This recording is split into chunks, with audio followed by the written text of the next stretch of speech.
Hello, everybody. Hi. How is everybody doing? Let's see. We're just going to wait here and wait for people to start rolling in the meantime.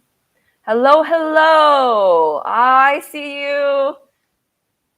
Hello, Hey, Ernest, everybody. Sandra, Jody, Woo! Aiko. Hello, hello. I hear a lot of people signed up for this chat Oh, or yeah. this talk. Wow. Not nervous whatsoever. Beverly, you're here. Oh my god. Oh, my gosh. Someone I This is know in the so crowd will judge great. me. Oh, hey, Lillian. I know Oh, you. hello. I know some of these people. I have friends. Oh, that's Yes, awesome. hopefully you That's all so get some good insights. yeah. Ooh, Texas. Oh, yeah. Yeah, let Where are you us. guys from? Yeah, where are Write y'all them on the from? comment. We got Also, Australia, Texas. yeah, let us also know if you're still in school, graduated, Hmm. breaking into the industry, or you're on the job search. Yeah, let us Or you know. have an What are you all interview doing? very soon. Yes, yes. Oh, Los Angeles. Woo woo. Wow. New Ooh, York. Thailand, Australia. Australia Woohoo. has really good Malaysian food. Oh, really? Yeah, they do. Oh, Yeah, what? really good. What a Gosh, I'm getting weird so dog. hungry. Washington. Ooh, Oh, yeah. California. California. It's very hot right Uh-huh. now. All right. Prepping Awesome. for jobs. Perfect. Prepping for Perfect. jobs. Okay, cool, cool, cool. Prepping for jobs in school. All right, all right. Mhm. Recently graduated. Oh yeah, someone has an interview tomorrow. I That's called amazing. All it. right, I'm looking at you, Rebecca. Yes. Ask me Keep all an the eye out for questions. you I'm ready. on the job search. Gotcha. Gotcha. Oh my gosh. Uh, yes, there's a lot of information. I hope y'all ready. Oh gosh. I just gotta get your paper ready. We Get got a your lot paper in ready. store for you. But also don't need to because we're gonna share this deck that I worked so hard on and just finished an hour Yes. ago. Cool. Should we get Awesome. started? Yes, yes, yes. So, hello, everyone. My name is Glory Hyung Jo from Asians on Animation. Woo! Thank you all so much for coming. I'm super excited to be here and, of course, really honored to be moderating for this new series. Thank you very much, Amy. And this new series we have rolling in is called Animation Career Club with Amy Kuo. Woo! Yeah. So for this series, Amy will be giving lots of advice on how to kickstart your career in animation. I know. There's a lot to go over. There's so many different topics to cover, but for today's episode, our very first episode will be on interviews. So everybody, have your pencils ready or your keyboard ready. Feel free to use the chat box too throughout. And Michelle here, right here, on this side, Michelle will be moderating the chat, so be on your best behavior. Little JK. We'll be looking for questions, so feel free to keep the chat alive. And without further ado, let's give a warm round of virtual applause to our speaker of the series, Amy Kuo. Woo! Yay! Would you Bow, like to bow, introduce bow. yourself? Let's Oh, get yeah. started. Wow! Would you like to introduce yourself, Amy? Yeah, Glory, could you get the slide going? Yeah, of course. See you on the other side. Y'all be ready for this. I saw someone going for internships and stuff, so application things. Whoop whoop. So, like Glory said, thank you for the amazing introduction. Uh, yeah, would love to hear also from everyone what you specialize in, whether that's production management, which is my fave, rigging, lighting, animator, biz dev, whatever you do, what do you specialize in, or what career that you want to get into. Let me know in the comments. I see you. So without further ado, let's get into it. So about me, why am I qualified to talk? I have no idea. But my name is Amy Kuo. My pronouns are she, they. I prefer she.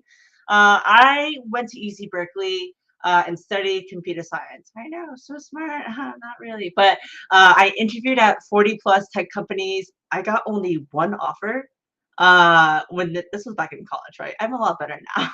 I also left tech to go into animation. I refused to pay for art school because it's too expensive. And that's when I kind of started Anamon Studios, created Let's Eat. I interviewed more than 150 artists here. I worked at ILM, got to work on like The Last Jedi, Thor Ragnarok, Black Panther. And I most recently worked at Taco House on their up and coming show. So my fun fact doesn't seem too fun. It's a story, but that's for another time. It's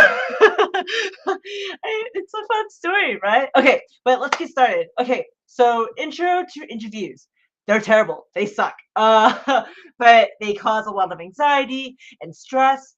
But I am here to help because I was once in your shoes, and I'm gonna do a big info dump.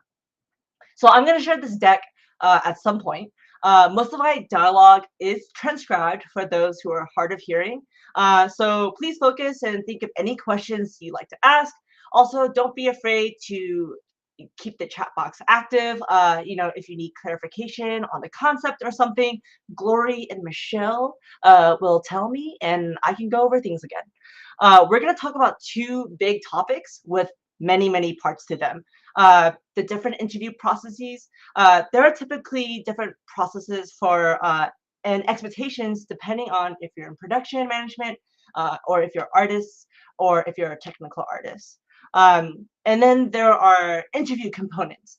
The interview processes are made up of different interview components like phone screens, technical questions, and behavioral questions.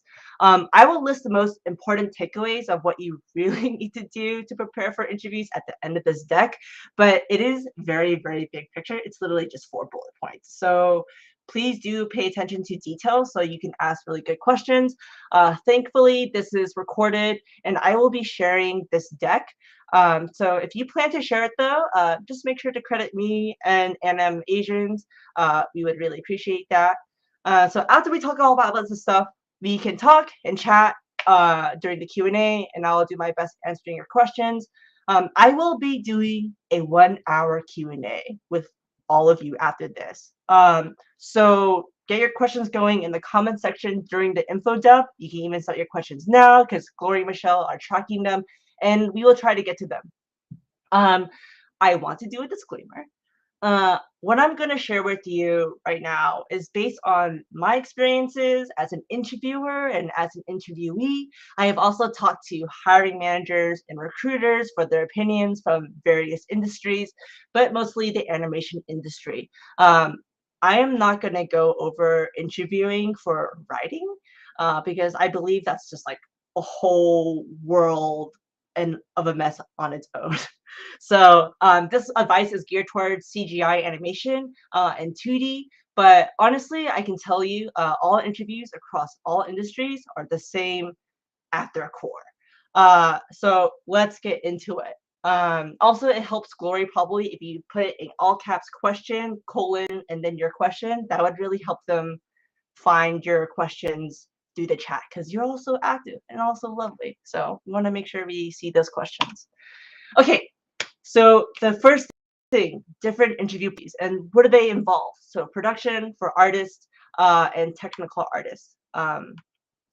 So one thing you need to know, one thing that really differentiates interview processes is the difference between big studios and small studios. One has more budget to put into the recruiting efforts, and one does not.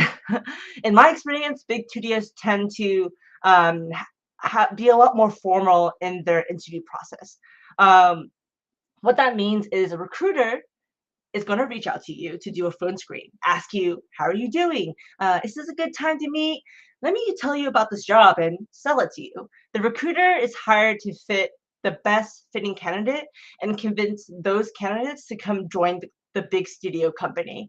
The recruiter is also there to help the current team make sure that they find the candidate they like the best and make sure that they can get the job done. Therefore, at a big studio, you might be meeting like 4 to 10 people. And the recruiter is going to help coordinate all those meetings. And a good recruiter is going to make sure that you're comfortable and help you succeed throughout the whole process. At a smaller studio, they usually don't have the budget to hire a dedicated recruiter to do all of that. If it's a studio that has a much smaller budget, usually the producer, also a smaller budget for the production that's hiring, I should specify. Usually the producer of that production or the one who's in charge of making the production happen will handle all the recruiting at a much smaller recruiting scope. The minimum would be, they would do the quick phone screen or interview with you, and then they would set up a meeting with maybe one other person or maybe a few other people, depending on the team's hiring process, which can be either very thorough or very casual. Yes, so in my experience, it has been pretty casual with small studios, but also I tend to also be very casual. I have actually cussed casually with my interviewer before, and they have cussed at other things with me. So it's fun, once you get to that level.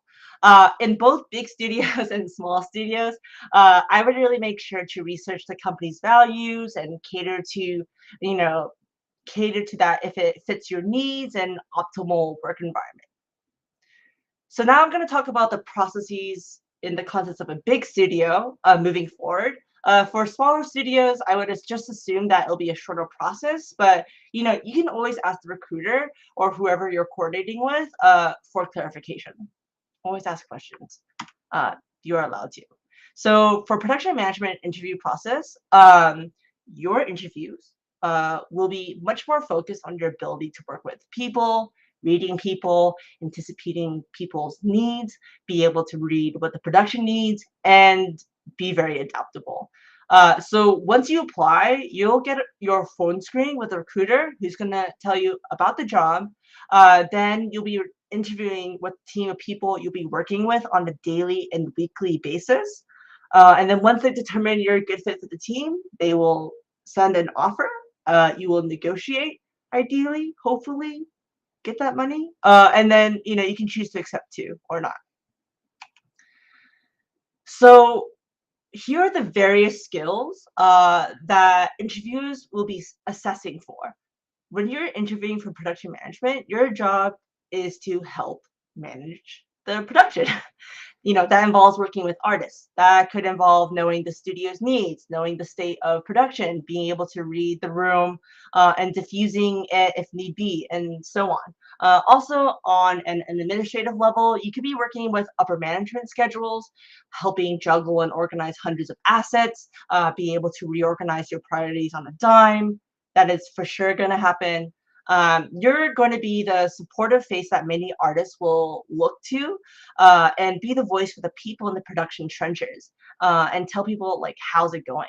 So, these people who are interviewing you will also be asking about your resume experience. So be very, very, very familiar with that. Okay, so the process for the typical artist is a bit different. You're going to apply and possibly do an art test before or after the phone screen. Then you'll be interviewing with the team that you'll be working with. And then you do the same thing with production management. So the art-related interviewers will be asked, they're gonna ask about your work, your resume, your art test, and portfolio. All these materials are all up for questioning. They will also probably ask you some behavioral questions to see if they can imagine working with you on a daily basis. Production management people will also interview you and most likely assess your ability to work in a team and also assess your communication skills. Again, they just want to assess that they'll be able to work with you and in their work environment. Okay, our tests. Yeah. Super controversial. So we gotta talk about them. Okay. So I'm gonna say this based on opinions that I have gathered from my network and my own opinion. So take whatever you would like to take. Yeah, it's scary. So my opinion is art tests should be paid. And you should ask if it's paid. Ask the recruiter if it's paid. And if it is, great, right? You're being paid for your time. If it's not, it better be on your terms. Like, you probably have a life going on.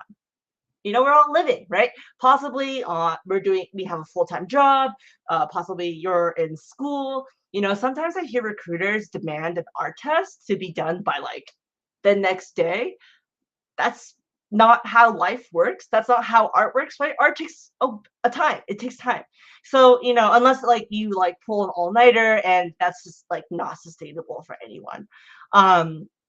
So you can ask for a different deadline that takes into consideration of your life, your boundaries, and your ability to perform your best. Like, you can ask for a 2-week extension. You can ask for 4 weeks. Like, for example, let's like say like if you've got a 40-hour job, you've got weekend plans already set, like you're taking care of your mother, I don't know, you're sick with COVID or something, and you need at least 20 hours to complete this art piece, this art test.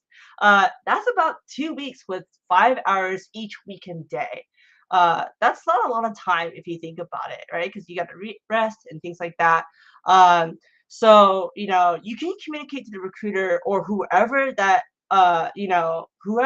it will take you about this long, and you only will be able to have time over a span of like 2 weeks. If they deny you, you can ask yourself, do you really want to work for a company that doesn't respect your boundaries, right? And even if you're like, maybe people are scared, like, oh man, like if I say 20 hours, right, and they're like, oh my God, they're going to think that that's too slow or whatever. I think I would really ask yourself, being like, okay, are they creating TV series, right? What is the expectation for how many frames do I output that's expected for this piece of work, right? Because I think on a weekly basis, some people expect like 400 to 800 frames to be output in the week. So you can, in context of that, yeah, you can change it. But for like a big studio, when they're working on a feature and they have a ton of time to do artwork, 20 hours is like nothing, that's like 3 work days. So full work days. So I think it's super reasonable to ask for more time. But if you want to ask about a scenario you've had recently with an art test and it was really awkward for asking more time or something, or you felt uncomfortable, put the scenario in the chat box and we can go over it. So yeah. So in terms of response time from recruiters after you do an art test, there's probably going to be many other people taking that test as well. So I would definitely expect a response from the recruiter to take from 1 week to 2 months. On that note, you can also deny taking an art test. If you're not about it, it's fine. Whether the company is okay with that or not is up to them. I think it's really valid to ask why you need to take an art test if your portfolio speaks for itself. Art tests are not necessarily a good way to assess someone's skills. Your portfolio should be customized to the company and what you think they'll need from your skill sets, and that should be enough. And I say this because a company asking for art tests is telling. A good production designer, a good director, a good art director should be able to look at your body of work and be able to assess if you'll be able to do what they need you to do. And if they can, why are they asking for an art test, right? So the fact that a company is asking for an art test, they might honestly be using the art test to help the director figure out what style they want or what they don't want. Like, there's a ton of reasons why they could be asking for an art test. So keep that in mind. Be like, why are you asking for an art test, right? But I have been told that art tests are do make sense when, like, for a company that's looking for a very specific style. And if you're able to achieve that style, like The Simpsons or Adventure Time or Steven Universe, right? Those are very specific styles. So if but like if you're going to a design position though, if you're a character designer, they really should be looking at your creativity and how you approach your work and your portfolio, because that's what you're supposed to be doing, right? You're creating and up with new ideas and blah blah blah. So that's my thought on our test. I'm gonna drink some water.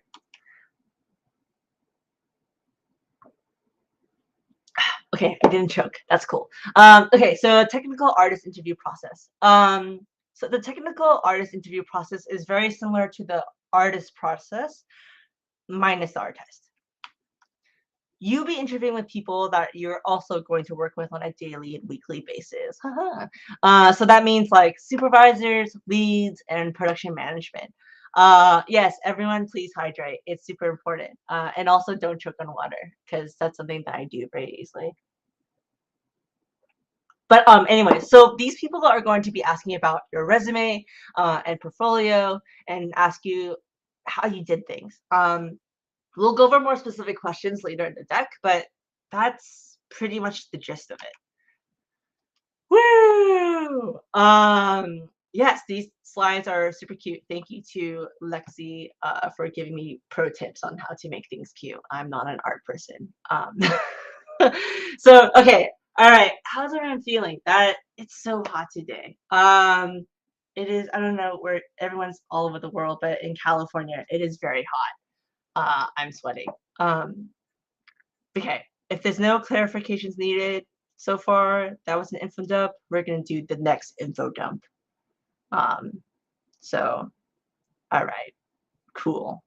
I actually have no idea what that dog is. So, yeah. Oh, cold and rainy. That's so nice. Okay, anyways, all right. Interview components. Okay, we are making progress. So try to remember the processes that we just talked about, and we're gonna talk about each of their interview components. And they're really just made up of 3 types of interview components, with 3 types of goals. The phone screen. The phone screen is about getting job details. The technical questions is about assessing your skills. 3 behavioral questions is to assess your personality, your team fit, and problem solving. It was 84 degrees in Berkeley today, so yeah, that's about it. Also, I agree with Jindos. My partner is obsessed with Jindos. Okay, so phone screens. The first step of most interview processes is the phone screen. A recruiter is going to reach out to you and see if you're available to do a phone call with them. This is the phone screen. It's nothing to be scared of. They're totally valid if you're anxious and scared, because talking to judgy people is scary. I mean, the recruiters aren't purposely judgy, right? But it's like basically their job to judge. But they're like scarily charismatic and friendly, that they make you think that they're not judging you, but it feels like it. But anyways, the phone screen is nothing to be scared of, because the most basic goal of the phone screen is to assess whether you say who you say you are. And they're going to tell you as much information as they can about the job and see if it aligns with you. Sometimes the phone screen is skipped, and this usually means 2 things that I've noticed. 1, they're really rushed to hire and want to get applicants through the hiring door ASAP, which is very good for you if it works out with your timeline. 2, they don't really have a recruiter, and it's going to be a bit of an informal hiring process. If you've come across other scenarios when you've skipped the phone screen, go ahead and share in the comments. I would love to know. So in addition to all the information they tell you, they might ask you questions. Questions. Yes, I would love to help calm you all and hype you up during interviews. I will be your hype person. But okay, anyways, so the questions they're gonna ask you, they're gonna ask questions where they want to get to know you. Sorry, my brain just died. Okay, the questions they will ask you to get to know you are going to be very broad. They're going to be broad, like, tell me about yourself. And that is a terrifying question because it is so broad. But really, here's the tips. Just do a quick summary of who you are, a quick summary of your background, and what you're doing now that applies to the job. This explanation should only take 1 to 3 minutes. Not even 3 minutes. It really should take 1 minute. It should not take that long. If you want me to give examples, comment in the chat because this is a scary question. And Glory, definitely shout out if people just chat me if they want to hear an example. But yes, it should be really short because you want to give the recruiter enough time to give you the details about the job and have enough time to ask your own questions. When they ask you technical things such as, do you need a visa sponsor? Where do you live? And what's your timeline? Be honest. I cannot emphasize that enough because, it's only going to serve you that you be honest and realistic, right? So when you share this information, it leads to doors of actions that could help you out. For example, some companies in the USA in the USA are state specific and can only hire candidates in certain locations such as California or New York. So if you live far away, you can ask if you can move over to where you need to be in order to get hired. And if they say yes, ask if they'll offer a moving stipend. Get that money, right? Because they want you. So use them.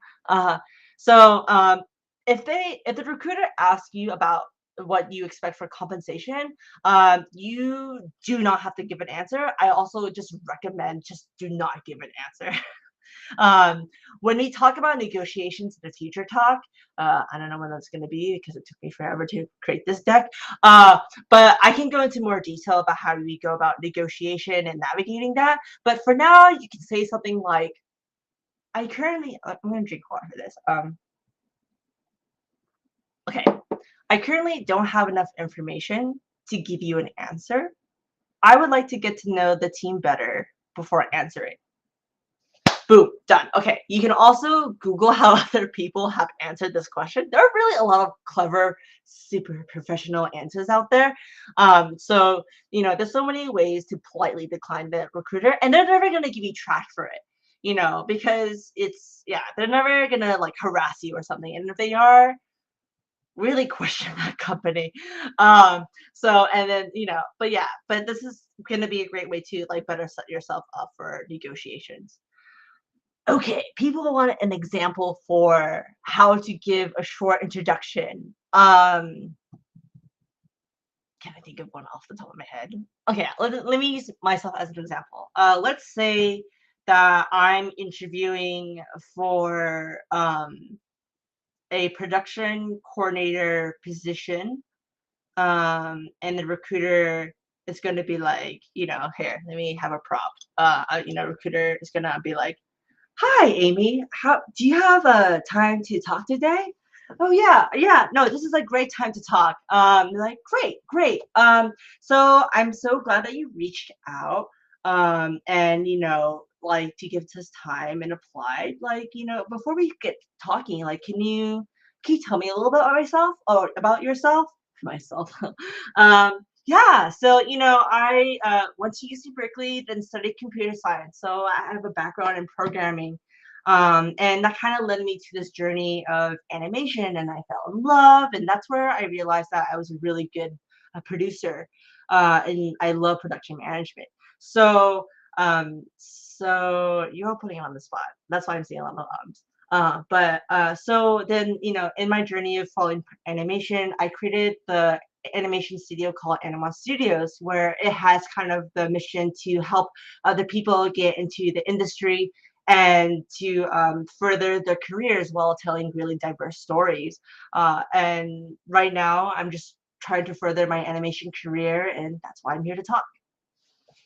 Cool. All right. Hopefully that was a solid answer. If that was weird, let me know. The glasses was an improv thing, but let me know how that went. Okay, let's go. Okay, phone screen. How do you prepare? Know the company. Uh, know how to properly pronounce the company's name. Know what the company does and what they specialize in. And if you can find what they are up to next, great. Even though the phone screen is technically used for candidates to get as much information as possible from the recruiter, it's also a way for the candidate to show the recruiter that you're actually interested in the company and the role, which leaves a really good impression. Um, Also, if you research a company, you're bound to have better in-depth questions instead of the traditional non-special questions like 98% candidates ask. So most answers to your questions can be found on the company's website. So instead of asking those questions that you can find on Google, you should ask more questions on things that you can't find on their website or Google.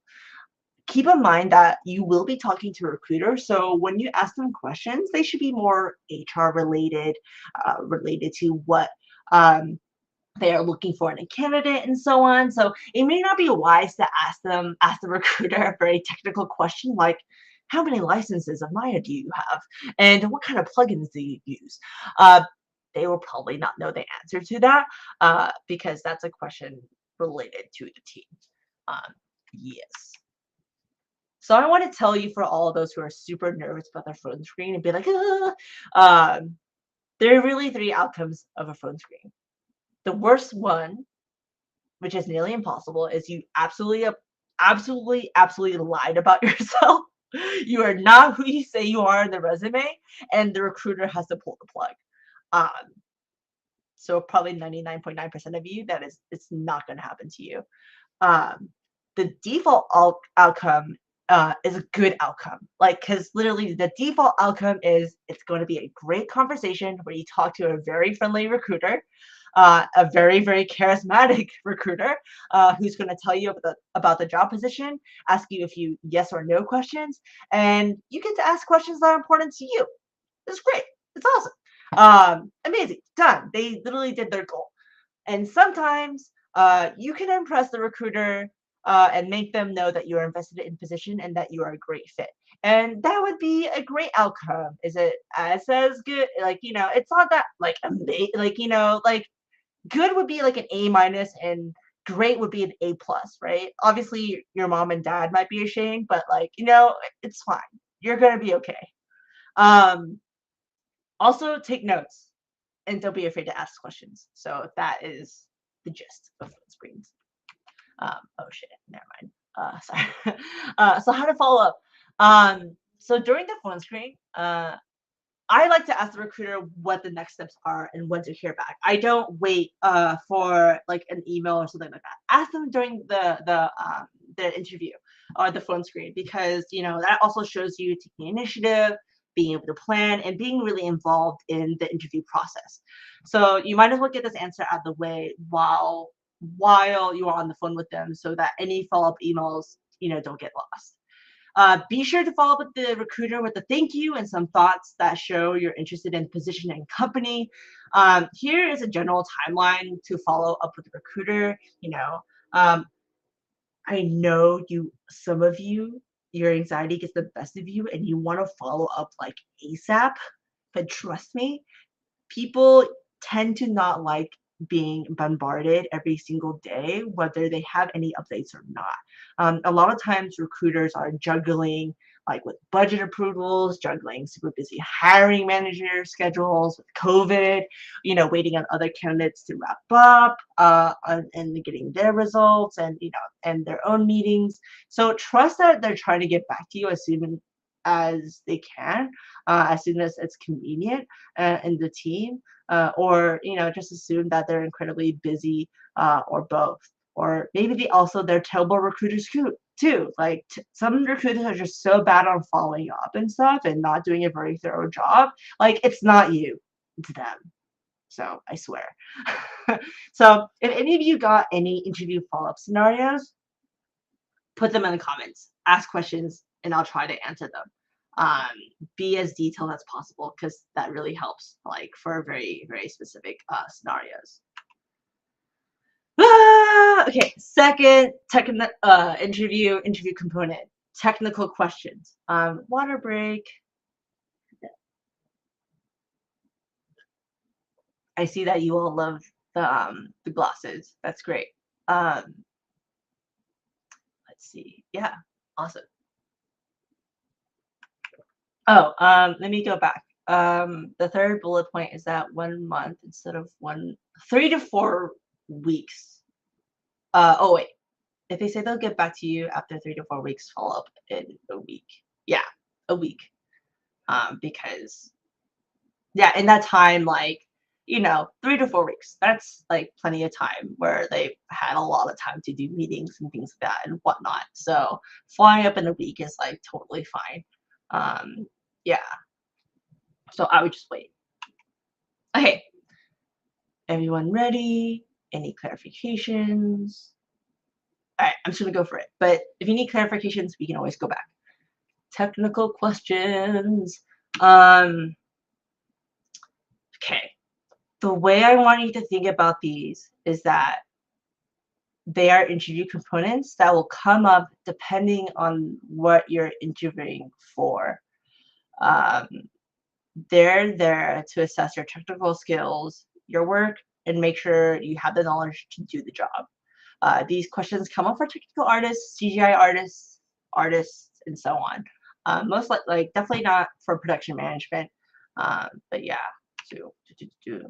Um, wait, I saw someone's question. So a week after the 3 to 4 week period, or a week after the phone screen? Um, if Sandra, if they say that they're gonna get back to you in 3 to 4 weeks, you can follow up a week after that period of 4 weeks. Does that make sense? Um, but then like if they say like, oh, I'm gonna get back to you next day, you could probably follow up in just like three to 5 business days, or not, right? Because it's a pretty fast turnaround. So you just like, hey, what's up? So yeah. Cool. Cool. Let's see. So, oh yeah, I made this slide very, very fast. So you already went over this. Okay, so technical questions, what to expect. Who are you talking to? You're going to be interviewed by people who you are going to be working with on a daily and weekly basis. You're going to be interviewed by your upper management, and they will be assessing your skills and your ability to work with the team. So if you are a lighter, you'll most likely be interviewing with the lighting supervisor, lighting leads, and fellow lighters. If you are a visual development artist or a character designer, you might be talking to the production designer or art directors, depending on where they are in the pipeline. So what are they going to talk to you and ask you about? They're going to most likely talk to you about your work. They are going to ask you about your resume, portfolio, or any art testing that you did. The biggest goal that they want to know is, yeah, how do you plan out doing your work, and how do you face challenges as a team player? Are they going to ask about every single project or work experience that you did? Maybe, yeah, maybe. They are most likely going to ask about the project that they are most curious about, the project that most relates to the work they are doing right now, or the one that you really showcased. For my friends who are technical artists, they recommend to have your resume, your portfolio, and or your art test in front of you during your interview. It would even be neat to share your screen of your work, so both you and the interviewer can look at it together at the same time, and have an easier time engaging with each other, while being on the same page. So use that share screen feature. Also, make sure your screen is professional and doesn't have any inappropriate content on it. You see that I cleaned up my tabs today. And bring a tablet or a laptop to an in-person interview and have your work on your screen there, or I don't know, even print out your artwork, right? Like, if there's a will, there's a way. Okay. So in regards to your resume, portfolio, and art test, it would be most helpful if you know your workflow process like the back of your hand and be able to comfortably recite your process. Here's a bunch of questions. You don't need to write them down. I will share this deck. But with these questions, like talk to a mirror about your art process. Like ask your friend to ask you questions about your artwork. Do mock interviews. Have a professor or mentor ask you like really hard questions. The more you practice, the more you'll be comfortable answering these questions and be more clear during interviews. Like the answers are in your head. Now it's just a matter of just practicing, reiterating them out loud. Interviews are very nerve-wracking at first, but I promise, like with more practice, you will get more comfortable, and at some point, you will just feel indifferent about them. I know it's imagine, but I promise you'll get there. Hopefully. So again, here are the questions. So the supervisors, the leads, whoever's interviewing you, they will want to know how you think, how you approach problems. For example, like when you are doing an artwork a piece or like you're working through something, like do you ask questions to your superiors? Do you just figure things out on your own? Are you a collaborator? All of those have pros and cons, and everyone has preferences with that. So something to know is that though it may be really intimidating, the interview is really a place for interviewers to get to know you. So talk. Explain what you think is relevant to the position and the interviewer, and get to know each other. Like at the end of the conversation or even during, it's like great time to ask them questions too. So do your research on the interviewers as well. Ask the recruiter who you will be interviewing them or interviewing and look them up on LinkedIn. Okay, programming questions for those very, very special people out there. So I have a background in tech and I'm familiar with programming interviews, but I am not sure how it goes for very technical positions in animation studios, such as system architects, like pipeline engineers and rendering tech or tools development. So if you have questions about these, let me know in the comments and I'll do further networking and ask around it about I'll ask around about it, or like we can even talk about the QA, how regular tech programming interviews go. But yeah, behavioral questions, my favorite. Also, that is so weird that y'all got asked what your favorite part of Shotgun was. I love how Shotgun is not called Shotgun anymore. That's really cool. But that's my first thought. Okay, should I hydrate, y'all? I'm gonna vote hydrate. Hydrate. Don't lose your voice. Scripting. Scripting is not too bad once you learn it. But I guess that's also coming from a person who also loves and hates coding. Yes. Okay.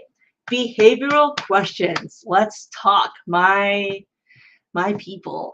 So these behavioral and similar questions to behavioral questions are usually asked in technical interviews, on-site, or production management interviews.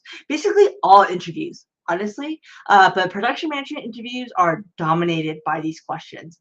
The purpose of these questions is really to assess your personality, assess administrative skills, what you do in stressful situations, how you handle being in a team, and assess your soft skills.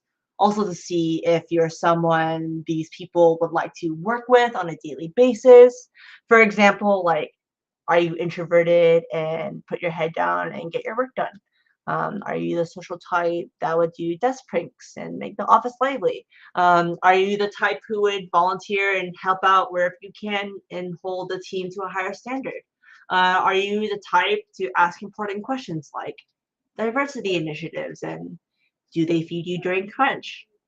Food, super important. But your answer should be able to reveal who you are, your quality, and your values. I would also like to mention all these examples, none of them are bad. They're all great. Being introverted is great. Being outgoing is great. Holding people to a higher standard and volunteering is great. You know, what's not great though is not being yourself and not showing your truth. So yes, also the joke about let's hydrate, hilarious. um, if you're an artist, people in your interviewers could ask you these types of questions to do a sanity check whether you'd be a better fit than the other candidates. Because maybe just personally, like it's just a very, very close tie technically, and they're like, okay, who would I enjoy working with more? And it's not a way to like devalue someone else because of something. Like honestly, it really comes down to chance. So the thing that it would do you the most good is being honest with who you are, and blah blah blah blah. Blah. So I'm gonna get into that later. That's gonna be my soapbox later. So yeah. Um, let's see. Oh, I want to. Gosh, Allison, what you said. Okay, Gloria, if you could bookmark that. Allison's comment. I really want to address that. Yeah, I really want to address that. So thanks, Allison, for sharing that. Okay. Cool. Thanks everyone for being so chatty. I love it. Okay. Behavioral questions. What to expect. So, who is going to interview you? It really depends on the position. I'm going to do a huge list for production management. If you are in production management, your upper management and people who you work with on a daily and weekly basis are going to ask you questions to assess your skills and also what you want to get out of your career. A lot of people, I think, interview for production management. A lot of people go for PA positions, and they're actually just artists who just want to get your foot in the door. That's cool too. It's hard. It's a competitive industry, right? But for certain studios, some of them do really care about your career in production management, and they want to nurture people who want to go down the production management path. So be really honest up front, like, because there are studios who just desperately need production management help. And so, like, if you go in as an artist and you're like, hey, like, I just really want to learn like animation pipeline and like get like my feet wet and like really learn how to be a good artist so that I can better collaborate with like production management. That is so valid. And but also maybe you also just don't have to share that too because it could hurt you, right? But at least internally, if you know that to be your truth, that's good. Um, so yeah, for artists trying to get into production management positions, be honest with yourself, but also like yeah, don't throw yourself on the bus either. And for production management people who are trying to get it, show your truth. Show that you do want to pursue production management. I think that's really powerful. But the people who will be interviewing for production management people, for example, they're going to be your producers, your production managers, your associate producers, department managers, production management department studio heads. It's such a long name. I will explain what those are later. Production coordinators, and maybe production assistants. Maybe they just want to see how an interview goes. It's all cool. And possibly the whole gambit. You could be interviewing with a lot of them depending on who's available, and also what the studio values, and where they are in production. Um, so as for artists and other positions, it will be the same deal with the people who you work with on a daily basis and maybe some production management people. Probably more in the upper management, but not too high. Like, for artists, you wouldn't be talking to the production management studio heads because they're literally in charge. At some studios, they're uh, uh, in charge of the careers of their production management staff. So it wouldn't be as relevant to you as much. Um, Lynn, that's a really cool thing that you pointed out. Um, I would love to address that later. So Glory, if you can pin that, that'd be really great. See, I want to do both production and art. Oh God, pain. Um, cool. So, all right. So what are production management people and your possible future co-workers going to ask you? Well, here are a bunch of questions that I've gotten myself and other friends have gotten. Production management is an odd thing because it's harder to measure things like how do you measure calendar scheduling? How do you measure quantify taking notes and coordinating and supporting the team and things like your adaptability? At the end of the day, I think what is most important is your personality, your work ethic, and your ability to adapt and assess the situation. So how do you get people to know you? You give them solid answers. That was not a solid answer to that question. So let me give some examples. So be as descriptive as needed to give the interviewer an idea of what you did and who you are. So let's go. Okay, this is audience interaction. I'm gonna go through example answers to a question. And I want you all to chat what was clear, what you like and what you didn't like. So let's see, where are my glasses propped again? Here. Okay. So what was a hard situation that you dealt with? Example one. Letty was working on this cloud platform, and one day the platform gave us 2 heads up that we had to get off the platform. Uh, we did what we could to get the data off the platform, and we figured out a way to continue the project. I'll repeat that answer again. Let's Eat was working on this cloud platform, and one day the platform gave us 2 days heads up that we had to get off the platform. We did what we could to get the data off the platform and figured out a way to continue the project. What are your thoughts? What did you like? Or what did you just not like? Maybe you just thought it was just terrible, which is also very valid. What did you all think? James, yeah, not descriptive enough. Yeah, no specifics on the solution. Really great. Any other thoughts? Yeah, more specifics. Yeah, no presentation. Um, yeah, more. Yeah, you all got it. Yeah, skip the juicy part. I love that. It was too vague, so way too short of an answer. And yeah, I think that's great. Okay, second question. Interviewer asks question. Same question. Okay. Answer number 2. I'm not going to repeat this one. So let's see who's working on this cloud platform. We knew the people who ran the company, and they held us under their wing and mentored us. They were like really nice. So they were really nice when they gave us a 2 days heads up and told us that they were looking out for us and would make sure that everything would be okay. So we had 2 days to gather all the information we needed to make sure that we can make this project going. I gathered my most trusted members of the team so that we could work together to make this happen. I thought, about all the teams, what each team needed, layout needed their files. Animation relies heavily on, the pipeline to do their work, so they would be less in priority. So we quickly gathered as much data as possible.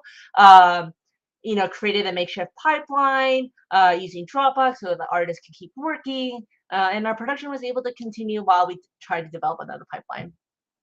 Someone said it was too long already. Too long. What else? Too rambly. Yeah, unnecessary details and very wordy. What? You just don't want to know how nice the people are? Yeah, no, it's fair. It's too wordy. It's irrelevant. That's how I'm from California. Yeah, I'm talking about Let's Eat because that's my background. I made Let's Eat as producer, so too wishy-washy. Yeah, too long. This answer was too long. I think so. So a good answer is something where it has to be clear and it has to give enough context so that the interviewer can ask questions, right? So here's the last answer. So interview ask question. Okay, answer number 3. Letty was working on this animation pipeline cloud platform company on a pro bono contract. We were given a short heads up that our contract had to be terminated and would no longer have a pipeline to work on. We had to determine how we were going to move forward in that moment in 2 days. I worked together with a few teammates to get what we needed to make sure the production could keep moving forward. I determined what each department needed, ordered their files due to priority according to the production schedule, and what we can make do without. With level heads, teamwork, and food, we were able to get the job done and keep production going while building another pipeline. What did you like and what did you not like?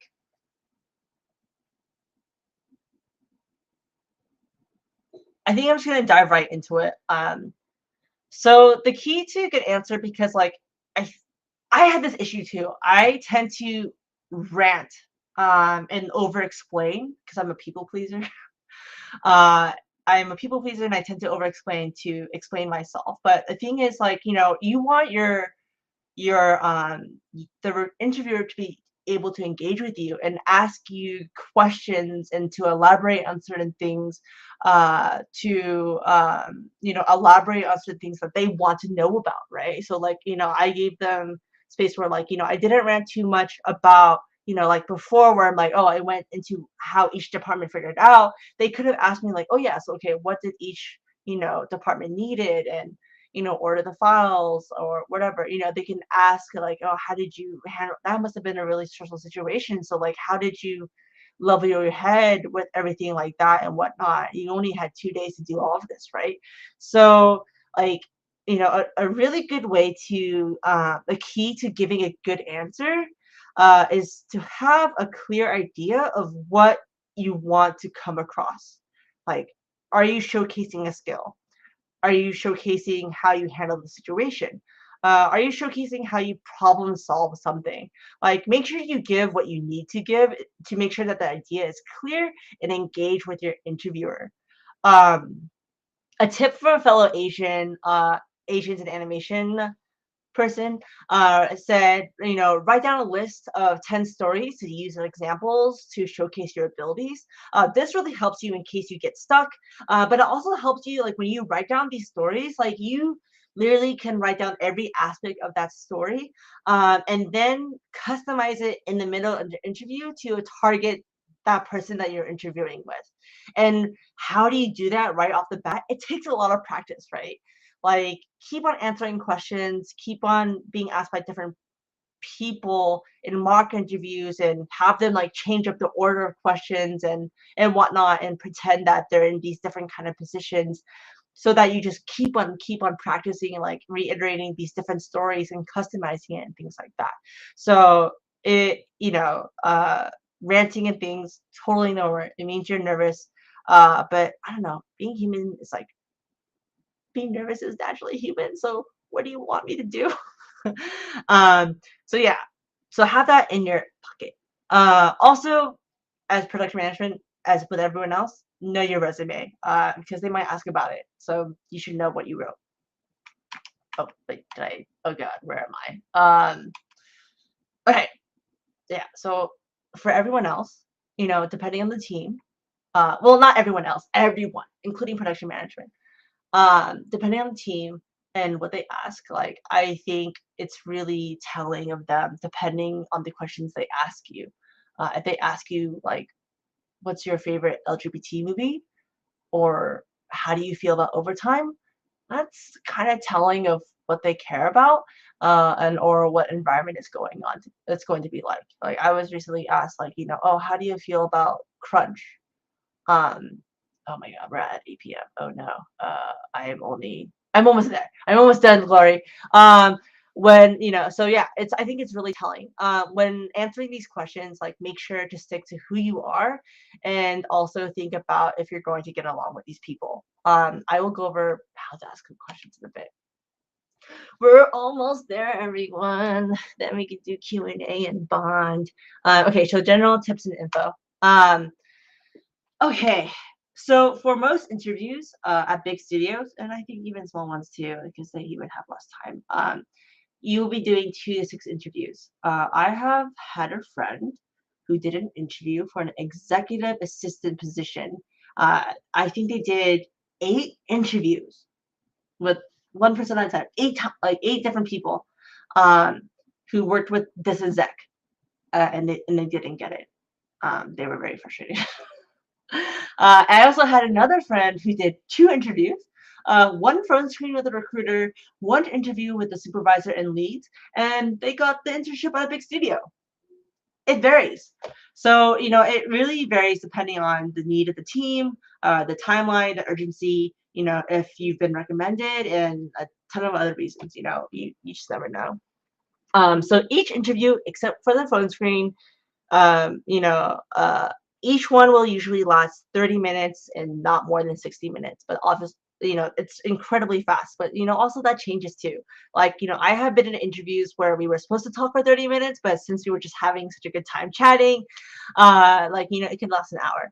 Sometimes it's super short and because the interviewer is super awkward and doesn't have anything to say, and the meeting doesn't last as long. Or, also if they're incredibly busy, like like line producers or like showrunners, well, they can come really late to the interview and then it becomes really short. So it happens. I think it's really important to be aware of the person you are interviewing with. If they're a director, a producer, a showrunner, or they're in an upper management position, I can guarantee you that they're incredibly busy.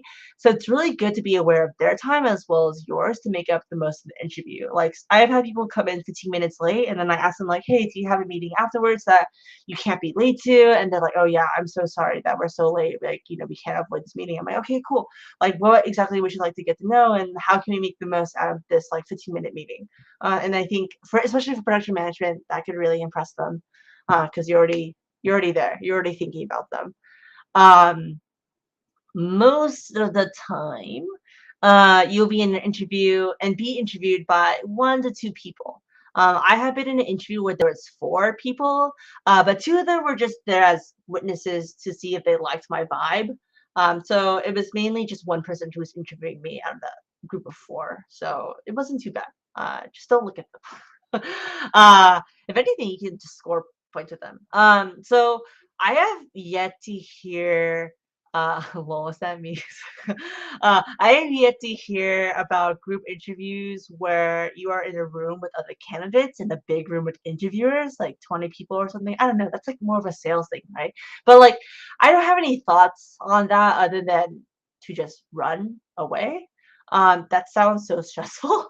But if you have it in interviews like that, like, please comment because I am so interested. Oh gosh. Okay, so for every interview that you have, you should follow up in some shape or form. The least you can do is reach out to the recruiter to send thank yous and thoughts to the interviewers. Like you could be like, "Hey, recruiter," or "Hey, Megan," I don't know. But like, can you send these messages and be like, "Hey, Austin," "Hey, Bob," "Hey, Glory," "Hey, Michelle." Love the, or like in separate segments, one message for each one of them. Um, that would be great. Let's see. Um, if you can send emails to directly to the interviewers, great. But though usually I don't think like the interviewers share their work emails just because of privacy, and setting that boundary. Like, can you imagine like someone sharing their work email with like hundreds of like interviewees and not having space anymore? Yeah, it wouldn't work out. But it doesn't hurt to ask a question framed like this. If I would like to follow up with you, what would be the best way to do that? I'm going to repeat that again.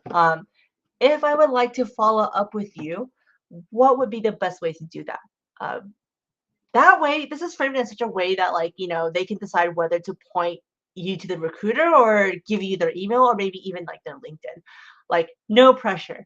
And, don't ask directly, like, can I have your email? That might not be as great. Because then they're like, oh, awkward. How do I just like kindly reject this person?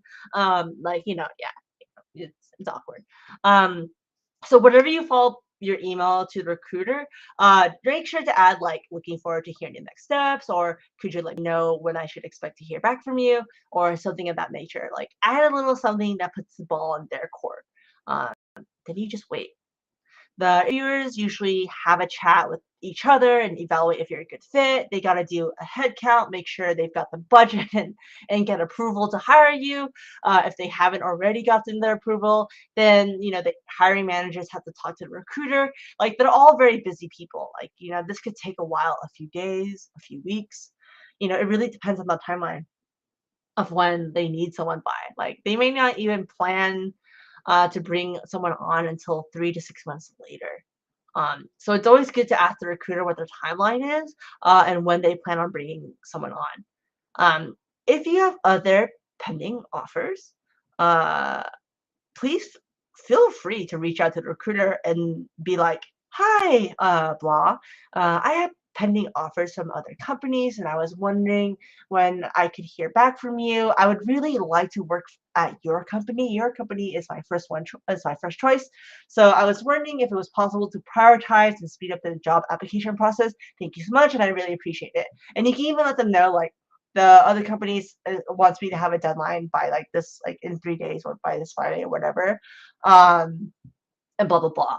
And then the recruiter might ask you like, "Oh, we just need a little more time. Is it possible to ask like the other place to do like a week extension on their offer deadline?"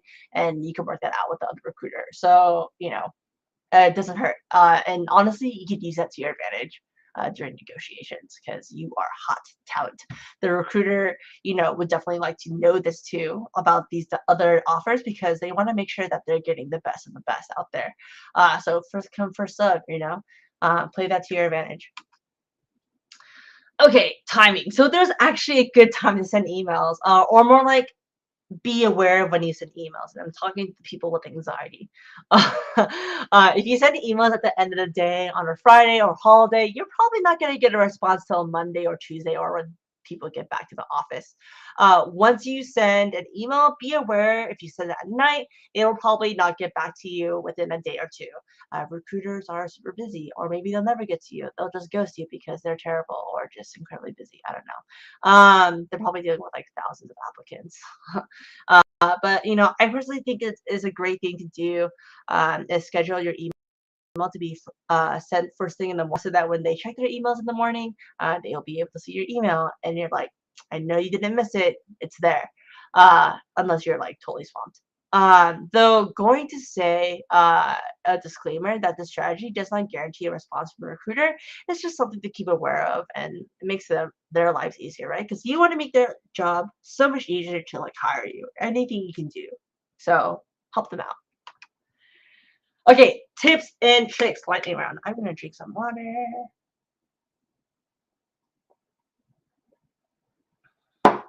Yeah, Alice, it sucks.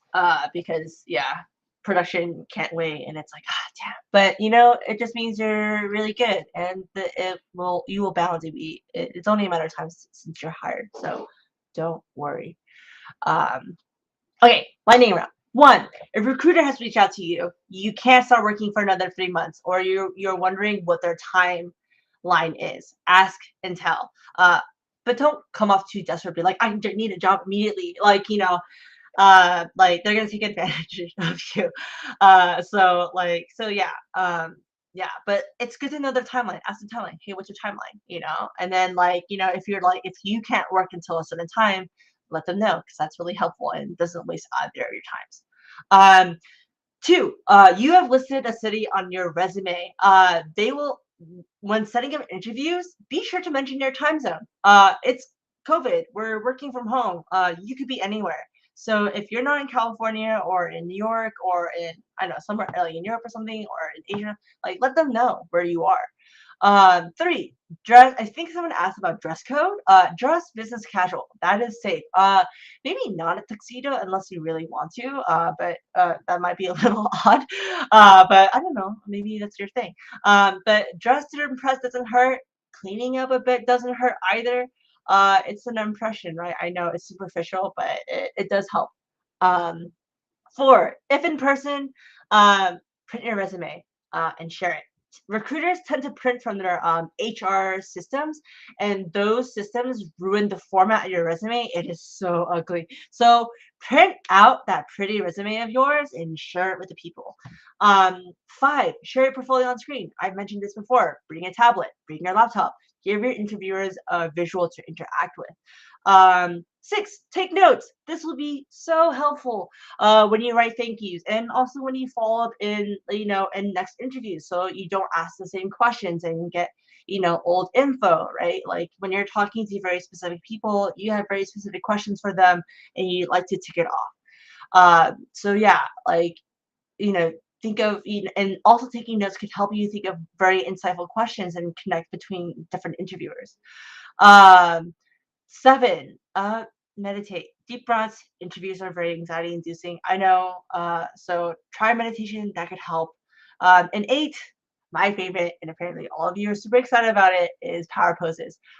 These are studies that show that if you do, there is a study that shows that doing a power pose for a minute helps it, gets you higher levels of dopamine or something, and you tend to have more open body language and you come off as more confident. It works actually. I kind of that's I think that's why I got the job at ILM, honestly. So yeah. Um, okay. So how do you ask good questions? Honestly, it comes down to researching the company, the interviewer's position, and also knowing what's important to you. For example, like what is career growth like at your company? What diversity initiatives are you doing? Is there a community and clubs at the company that can be a part of to enhance the culture of the company? Do people socially hang out after work? Do people collaborate on projects outside of work? Are we allowed to work on projects outside of work? How do you take care of employees during crunch? Like, how do you deal with burnout? Is 401k matching? That's for people in the United States. Do you have an on-site lawyer to handle international employees? Do you do remote work? What are your policies on work from home? What are your policies on childcare? Am I allowed to bring my dog into work? Do you help with commuting fees? How are employees supported during a harassment case at your company? Super important. So you can use these listed places to research about the company, their interviewers, and your position. It is so important to know the interviewers and what they do at that company, because that's really telling of why they're going to interview you. It's also great to look here for salary across the industry too. Make sure to look up how much people of the same position are being paid at your location. Like Bay Area in California is very different from like Wisconsin or something. So yeah. When you research interviewers, ask yourself why they would be interviewing you in the context of their position and your position that you're interviewing for. Like, for example, like production management studio heads at certain companies are the ones in charge of managing all production management staff and team efforts across the entire studio. Like they manage all the production, where does people go into different projects and stuff and whatnot. They are probably the ones who know where opportunities will lie in the studio. And like in the next coming years, they will also know on the big picture level what the production management team needs at a studio level. So they would be great to talk to about career opportunities and what kind of skill sets are, what are great for really awesome production and management employees that they currently have. If you're talking to like an art supervisor or a CG supervisor, they're probably gonna, be talking to the director directly, and have a deeper understanding of what the director is looking for. They will probably know what you need to hit artistically and will be giving approval before the director sees your work. So definitely ask questions in the context to who is interviewing you. Super important. Okay, this is the part where who asked about the autistic thing. And yeah, Gloria, if you could bring up that comment, that would be super helpful. But like, I get asked a lot when I'm mentoring people, like this question of uh, what kind of personality is the studio looking for? And I think there's a lot of natural insecurity from that. in that question, and it's okay to ask that if you're asking that question. Like when you think about it, I've definitely thought about it. It's fair. Like I remember coming out of college and wanting to cater to every single company, all those 40 plus companies, right? And I only got one offer because I was so desperate. I so desperately just wanted to get validated by a company who was willing to pay me to do work.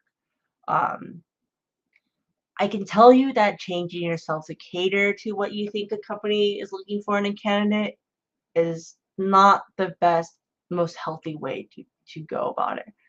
Every company, I seriously can tell you 100% confident, every company wants to hire someone who is just easy to work with, good to collaborate with, and is good at communicating and gets the job done.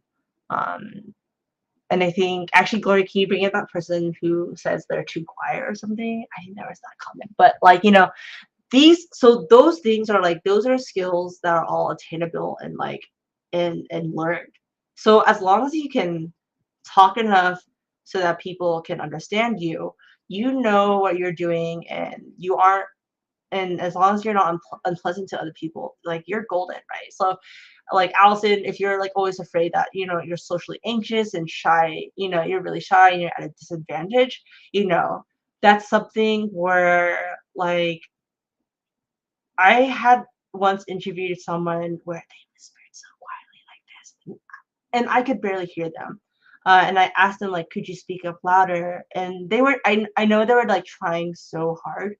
Um, but so what here is like you're socially anxious and things like that, and like you're shy. Maybe that's something where like does that stop you or anyone else, right? Like when you're shy and you're really nervous to meet new people and things like that, like social anxiety, that's totally a real thing.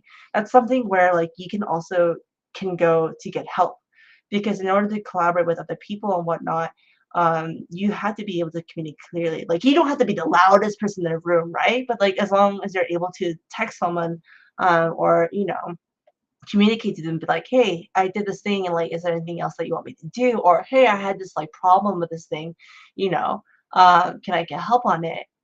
Like those are some key communication skills that you can obtain. um, there are a lot of introverts, artist introverts out there, right? And we're not changing you to, we're not asking you to be an extrovert.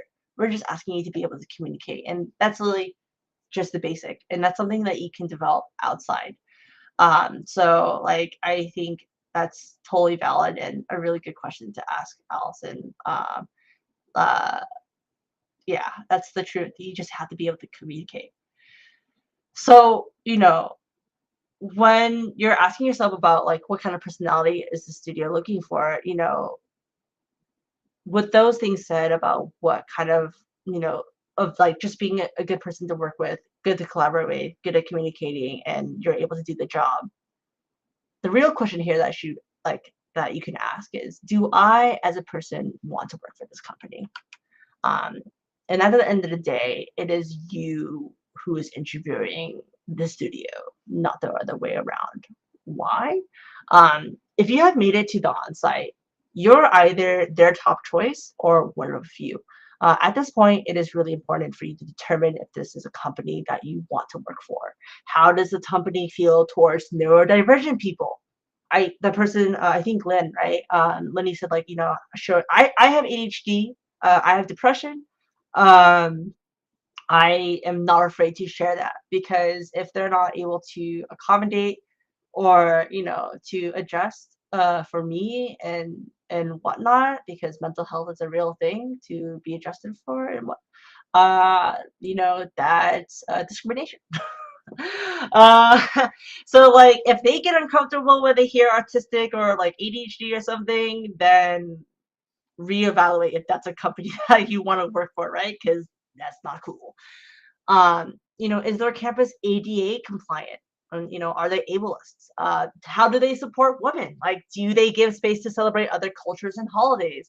This is Asians and animation, right? Like, they don't give space for you. Why?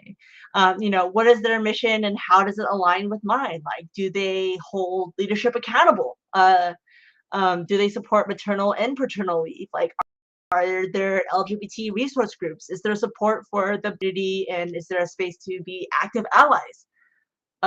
Shootings happen all the time in injustice, right? And how do you expect your Black coworker to function properly? And as an ally, how do you get them space, right? Do they pay attention to burnout and mental health days? Like, does the company focus on opportunity growth and gives raises? Like, are there leadership opportunities? Is there a nourishing learning environment for new talent? How would they handle employee dealing with grief or sickness? How have they handled COVID? Um, or do you have a lot of OT because I really need that money? Like, whatever floats your boat. I realize I've asked a lot of progressive liberal like questions, but I don't know what do you expect from me? I'm in California. I'm so gay. But like you knowing the answers to these questions is going to help you know whether this company is a good fit or not.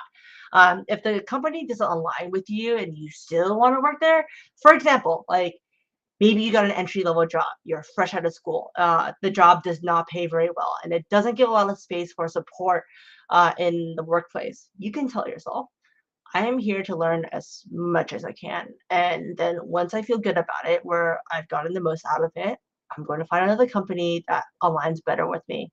And so you know what you want to do, you know what you want to get out of it, and you know how you're going to move forward, and that's going to serve you so well in the long run. um, it's going to keep you from passion burnout, because a lot of people do get jaded during the interview process, and it's really sad. But the first and foremost thing is that keep on nurturing that artist inside you, and and don't let the interview people take it away, because you as an artist is so valuable no matter whatever interview results come from. So try to stay out of that scarcity mindset. Live your life with abundance and intention. That's going to really help you in the long run, and avoid that passion burnout where you lose motivation to do what you love most, which is art. So the summary, we're almost here. Oh my god. Okay, so after this very big info dump, thank you everyone for sticking out for so long. The takeaways are, I told you all, it's super short. Know your materials, your portfolio, resume, and yourself. Know the company, what the position is about. Ask questions that are in context of the company and position and you. And most importantly, be yourself. It's natural to be nervous. Just remember to practice so that you're able to show yourself in those interviews. So I want to thank my friends for helping me create this deck. I also want to thank Asians Animation and for the whole team. I thank you all for attending and sticking it out. Here's a joke for you, because honestly, couldn't it just be this easy, right? Right, but it's not. Capitalism, blah. Okay, yeah. So, so yeah. Questions. I'm here. Let's talk. Oh my gosh. I think Michelle, do you have that doc? I don't have it on me. Can you send it in the private chat so I can see the questions? Woo. Yeah, thank you everyone for you. coming. Woo. Yay! You did such a great job, Amy. That was a lot of information. There's a lot of information. I hope I was an hour and 20 minutes of talking. Oh my god. Yeah, and then I love the little theater examples that you had right there, and actually love that advice on giving power poses. And actually, I think one of the guys, just to start us off, can you demonstrate a power pose from Further Speakers? Wow. It's your interviews or something. The power poses is like when you do Superman pose and you're standing up really tall with feet hip apart. And then there's also power poses where you also hold your hand up in a Y position for a minute. And you really stretch your back and really open up your body. And then there's also you can look at online, lunging in Superman pose is really good. You want to just get your blood flowing basically. So power poses, look it up, Google it. Oh yeah, definitely gonna try that for my future interviews. For sure. Okay, writing this all down. Hopefully a lot of you are also gonna try this too. All right, so next question by Allison Chan. Okay. Since you didn't go to college for yes. animation, what was it like searching for internships or jobs? Some internships don't accept candidates who have been out of school for more than a year. Allison, I don't have a very useful answer for you because my personal experience has been a huge exception. But I can tell you, right, where should we start? Okay. Glory, how many questions do we have in total? Just wondering. We have around like 30 questions, maybe. 30 minutes? Okay, cool. I can stay till 9:30 PST, if that's okay with you and Michelle. Also, no pressure because that is very late. Because I did talk overtime. Because I know this is a work night. So okay. So since I didn't go to college, what was searching for internship and jobs like? It sucked. Uh, which is why I said I created Anamon Studios. Anamon Studios was created because out of sake for finding a job, we ran into the problem of how entry level positions are like you need 3 years experience and things like that. And so I created Anamon Studios.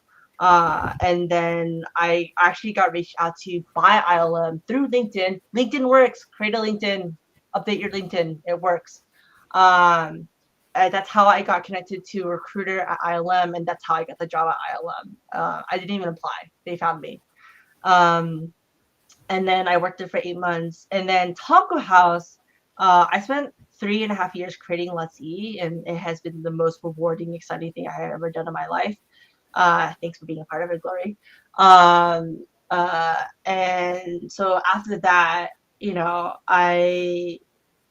through the huge network I created through Let's Eat, I was able to find my really good friend on Let's Eat and also just in life in general connected me to the producer that was working at Taco House. And then I got a direct interview with the producer, and then I got to talk to Robert, and then I got in, and I worked for them for almost a year until they couldn't afford me anymore. So yeah, and then now I'm unemployed. So, but working on stuff like this.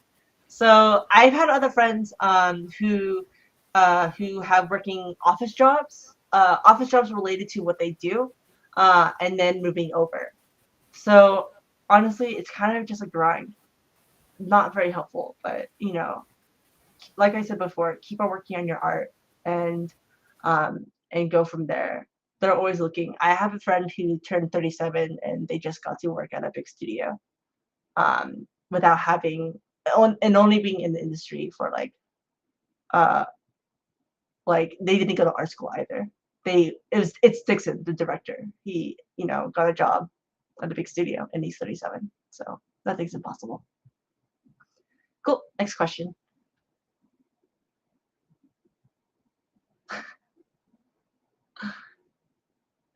Should we do full screen, Glory? Should we do full screen? With our faces. Sounds good. Good idea. Cool. Awesome. All right. So on that note, I think there was a really good question. Cool. If we were to use this other experience that does not involve exactly animation related. Cool. If I can pull up this question. Love it. Is by G Falcon DX. Stay hydrated, everyone. Yes. Make sure to stay hydrated. What about a tell me about yourself section? What if you're currently in a different field and you're trying to break into the animation industry? What can you recommend saying? Be honest.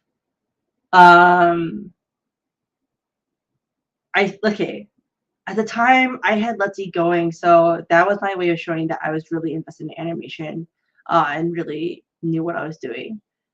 If you're taking classes to show that you're doing animation, I think that's really good to show.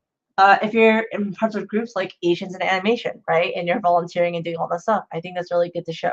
If you're in part of volunteer projects where you're doing something and working on things and whatnot, If you like are doing art 100 24/7, or even like part-time on top of your full-time like desk job or something, on Instagram and posting it there. That's really good to say. So you say like, hey, I am I'm Falcon DX, and I am working a desk job right now at this company, and where I have these various skills of working in a professional setting, because that's really good, right? They want to know that you are able to collaborate with other people. Bam.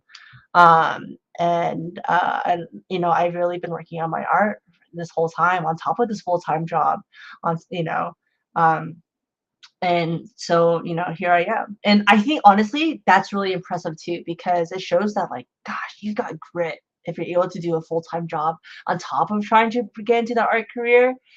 That means you have really good time management, and it's really impressive. you know I would choose the person. Yeah, it shows a lot. Hopefully that was helpful. Yes, thank you, thank you. It does, definitely for sure. And then let me pull up another question by Rebecca A. How do you show interest in different mediums, industries, and even hobbies without seeming messy or without direction? Why is it relevant? um I ask, is it relevant to show that you have interest in different mediums, industries, and even different hobbies, um, when you're interviewing with a person? Like, if if we're interviewing for, like, backgrounds or something like that, and the show has described that it's like adult, edgy, or something like that, then you would probably want to focus on, like, hey, I'm interested in a bunch of things, but like here are the things that relate most to this job. You can just quickly say like that, but I wouldn't focus on it if that's what you're trying to do. You can just like literally say like, oh yeah, I've done like a ton of things, but this is here my experience and what I've done for this artwork to do this job. But then if they bring up like, wow, you do tap dancing, that's really cool. I do tap dancing too. Do you want to talk about it? Then you just talk about tap dancing, and it's cool. So yeah. Right, right, right. I love that example. It happened to a friend of mine, I think. They're like, tap dancing. Yeah, or Yeah, like Lego building. It's like, oh yeah, tell me more about what you're building. yeah. Yeah. Anywho. Hopefully, Rebecca, yeah, that's my honest answer. So hopefully I would love to know why you want to do that. Ask that question. Okay, I have a BG in fine arts, but want to break into character design and things like that. My interview is for VFX. Yeah, just so you can just say like, I have a background in like fine arts, but then I went all my way to like really specialize in character design and special effects for animation. And so like, here's all my work that I've done, that could relate to VFX, and my background in fine arts has really assisted me in doing this. Right, right. They could totally be transferable, especially if it's fine arts, for sure.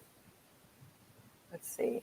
Next question by Amanda Pogsel. Sorry if I butchered your name. Does the target audience of the project the studio is hiring for change the way you should interview?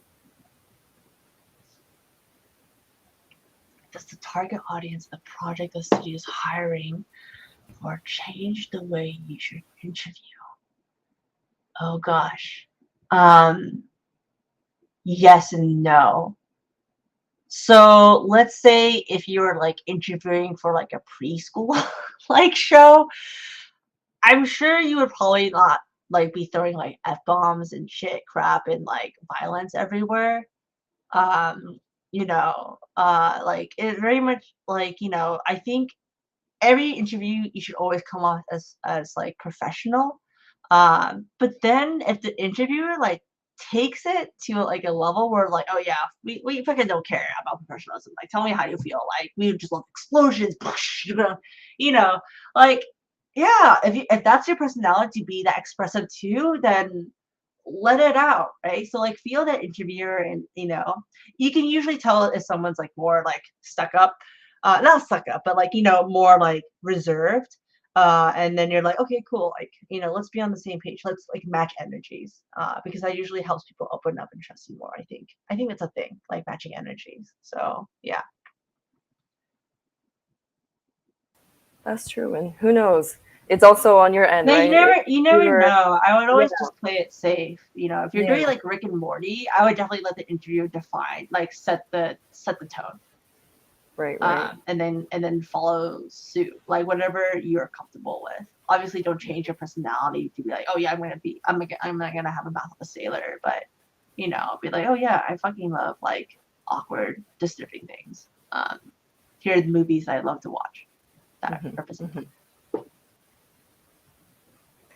All right. And next question by James Lim.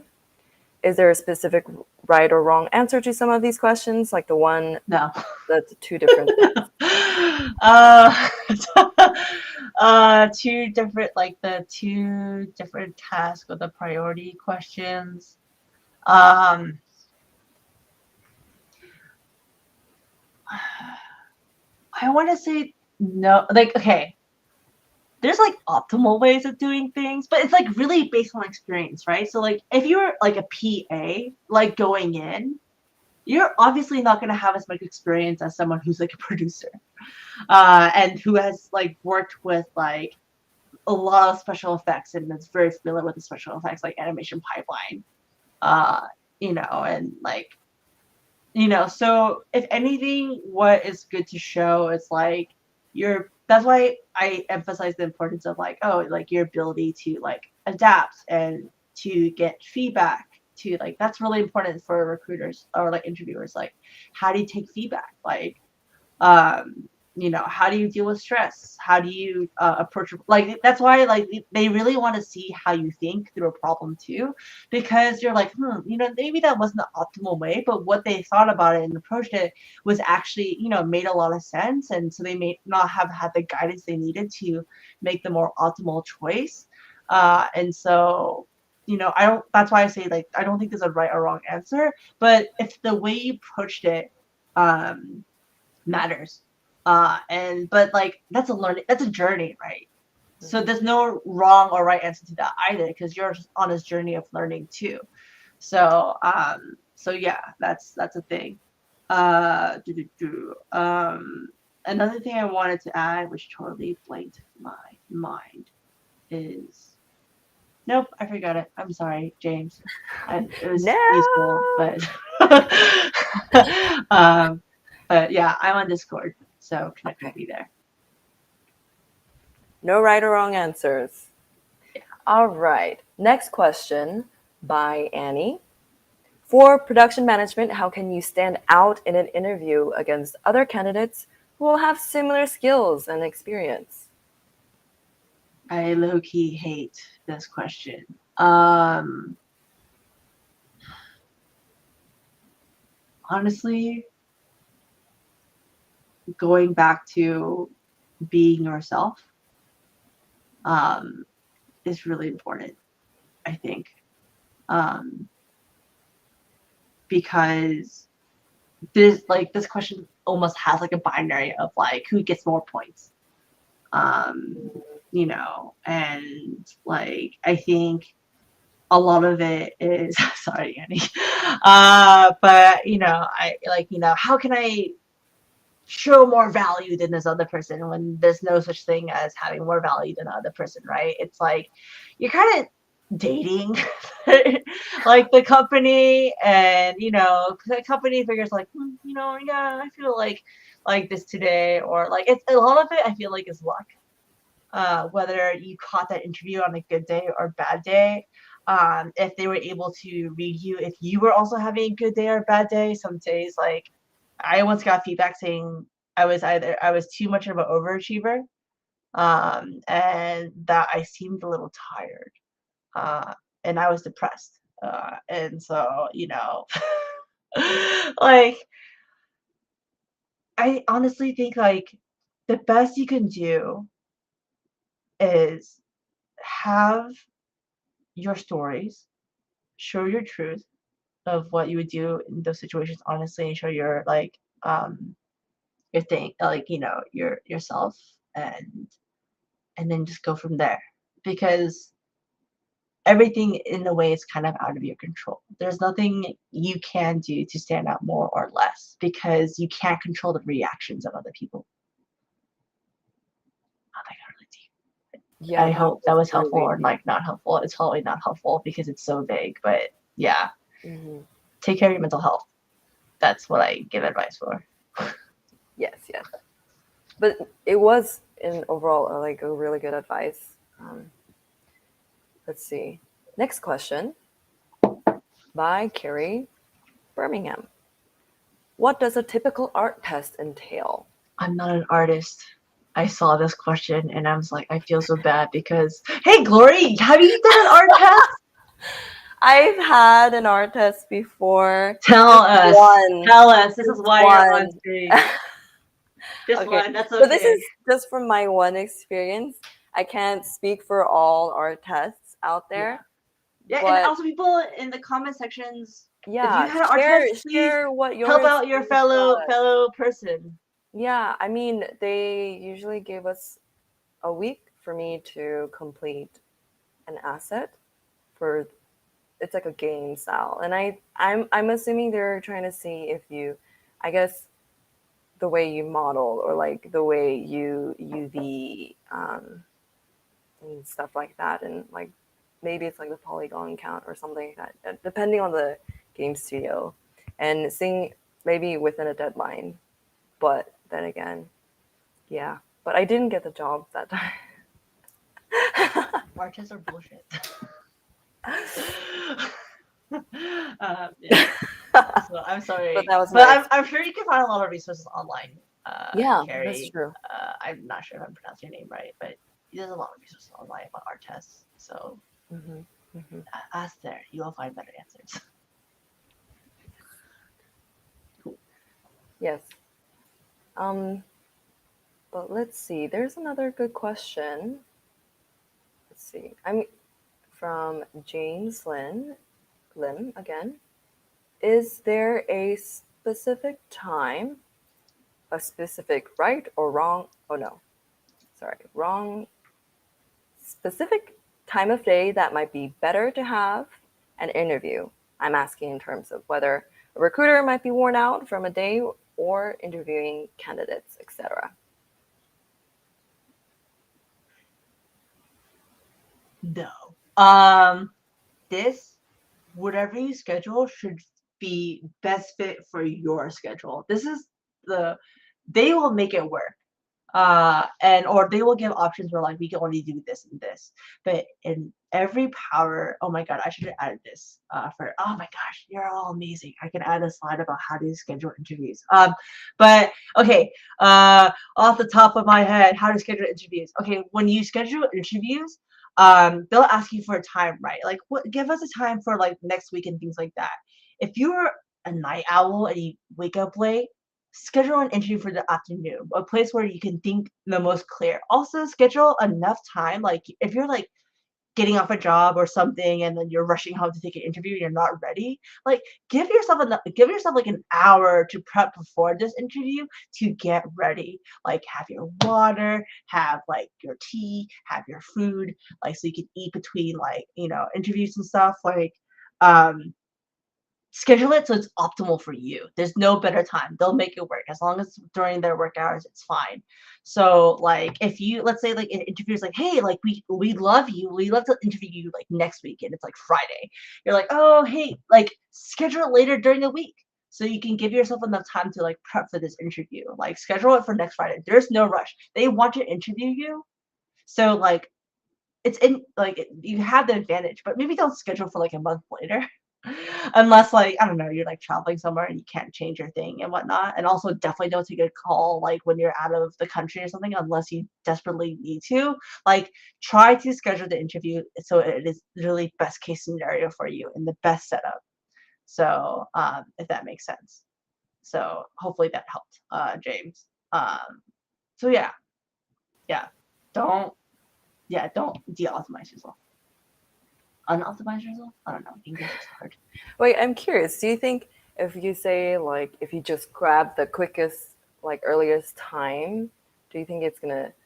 They're probably I like, don't think it's going to oh, give you advantage. Like a good oh, okay. company would, like they would equally assess other like candidates. Like you should take your time Hmm. because like it's also, yeah, it's like, like who knows, like wow, this candidate could be really good, but then there could be another candidate that like could be even better, right? It's like you're dating, like, well, like this guy's like okay, I think I'm pretty happy, but then like you see a god later that's like willing to date you, like oh my god, like you know, like like same with recruiting, right? But it really depends on the like if they're like really urgently need people.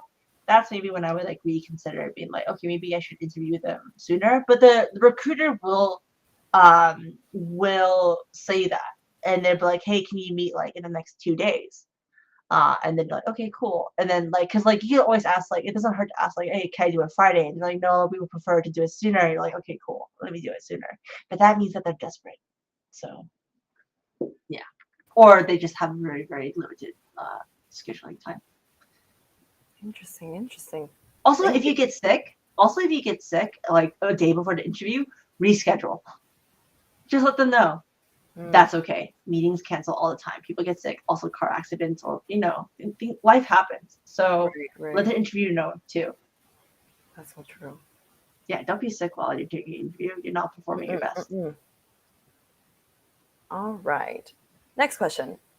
By Cool Bones Man. Is it worthwhile to cold message recruiters in LinkedIn, their Yes, professional Instagram, or is that yes, not a good yes, idea? for sure. I actually had a friend tell me that was interviewing for this interview deck, that she sometimes actually like recruiters and like hiring managers actually post on Twitter when they have positions or when they're looking for certain kind of artwork, and you could just like cold message them, be like, hey, like I saw that you had this message, or you can even message the recruiter when they're not offering a position, be like, hey, here's my portfolio and things like that. I would love to work for your company sometime. And like, hey, I would love to work with you. I recruiters do pay attention to their Twitter and like social media accounts and things like that. So I think I actually posted it in the previous slide. Um, right? Yeah, social media, Twitter. Do their career pages, LinkedIn. I think it's totally valid to text them, because then when you write a cover letter too, you can just directly address them, be like, hey, Rebecca, or Cool Bones Man, give me a job. Don't say that. But yeah, Definitely not that one. yeah. But As yeah, long I as you're think. professional, respectful, right? Like Mhm. like don't go and ask like, hey, can you give me a job? But like, hey, I just would love to message you because like, I'm looking for work. And I have this portfolio that I would hope that you would consider, and blah blah blah. I'm interested in doing this, and I would love to work for your company because of blah blah reasons. There's probably also tips online on how to follow up. I just can't think of a good wording on that right now. So yeah, That's don't true. That's don't true. quote me on that. On that note, question by Narcolator: will they just cold call you for an interview, or would they leave voicemails? I screen my calls. What is screen my call thing? I feel like most people nowadays use email, LinkedIn, social media. If they have a website and email, they should email you. Who puts their phone But numbers online anymore? I feel like also if they are a recruiter and like sometime like you've had your interviews before or something, Oh, they their could their call you. name their Yeah, name will pop up, so it won't look like any spam yeah. I unknown numbers. like if you're in talks right now with like a recruiter. Yeah, you should know their number, or like what, like if you should be, because like a lot of recruiters will call you, whether some recruiters will call you to see that they'll tell you that you didn't get the offer at the end of like after an onsite, and some recruiters definitely prefer to call you to verbally tell you that you got the offer so they can get a verbal confirmation. But I think sometimes they usually email you first to schedule that call and then call you. So, but I don't think I've ever heard anyone recruiter calling any days. Who does that?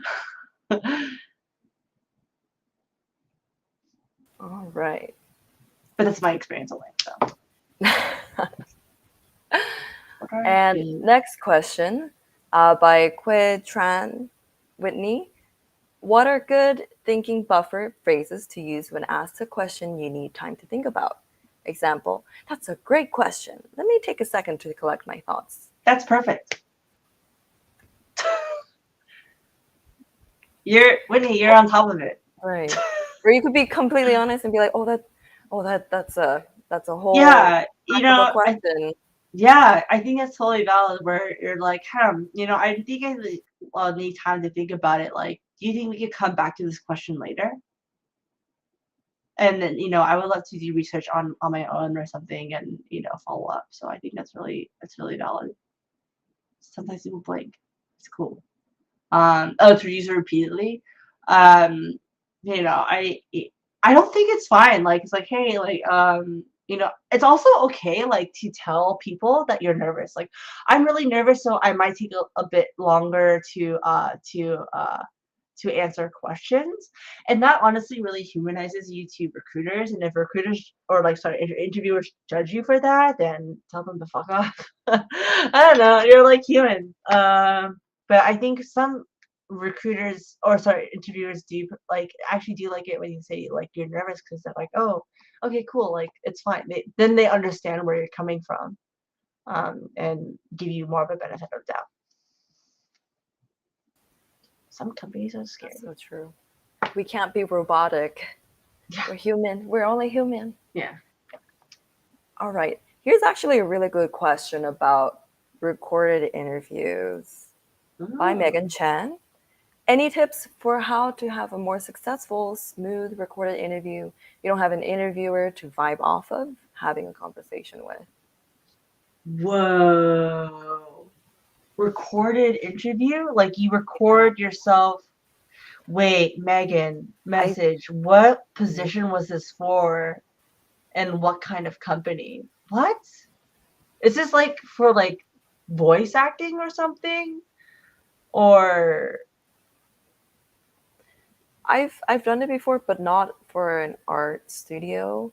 But it's really interesting. I think they have like a whole website or a system where they're like, ask the question. They're like, okay, we'll count to 10 or something. We're gonna record your answer, and you're given the opportunity to like record it again, like once or twice, I think, which is really an interesting way of interviewing. Am I having a hard time understanding this? Like, are you because like you don't have an interviewer to vibe off? Like, are you like you just like record yourself and then send the video to someone? Yeah, I think they might pop up the question to you. Why? I have no idea. Maybe they don't have time to schedule an interview, but that is super sketchy. Why would you work for them? Oh,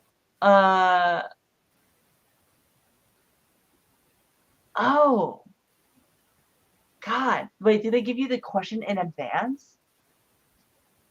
That one, I'm not quite sure for this case.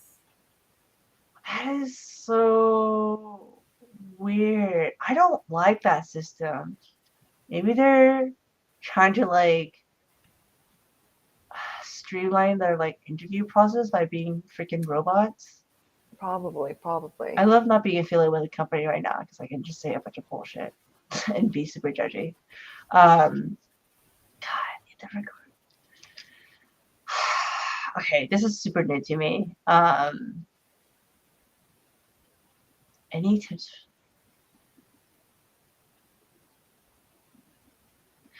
Oh, if you read the question, then you have to record an answer. Honestly, write down your answer in advance, practice out loud, time yourself, and then give it. Since I would imagine that it's like they're just like probably listening to you and going through these like things really fast. Probably, oh my God, this is so superficial. I hate this.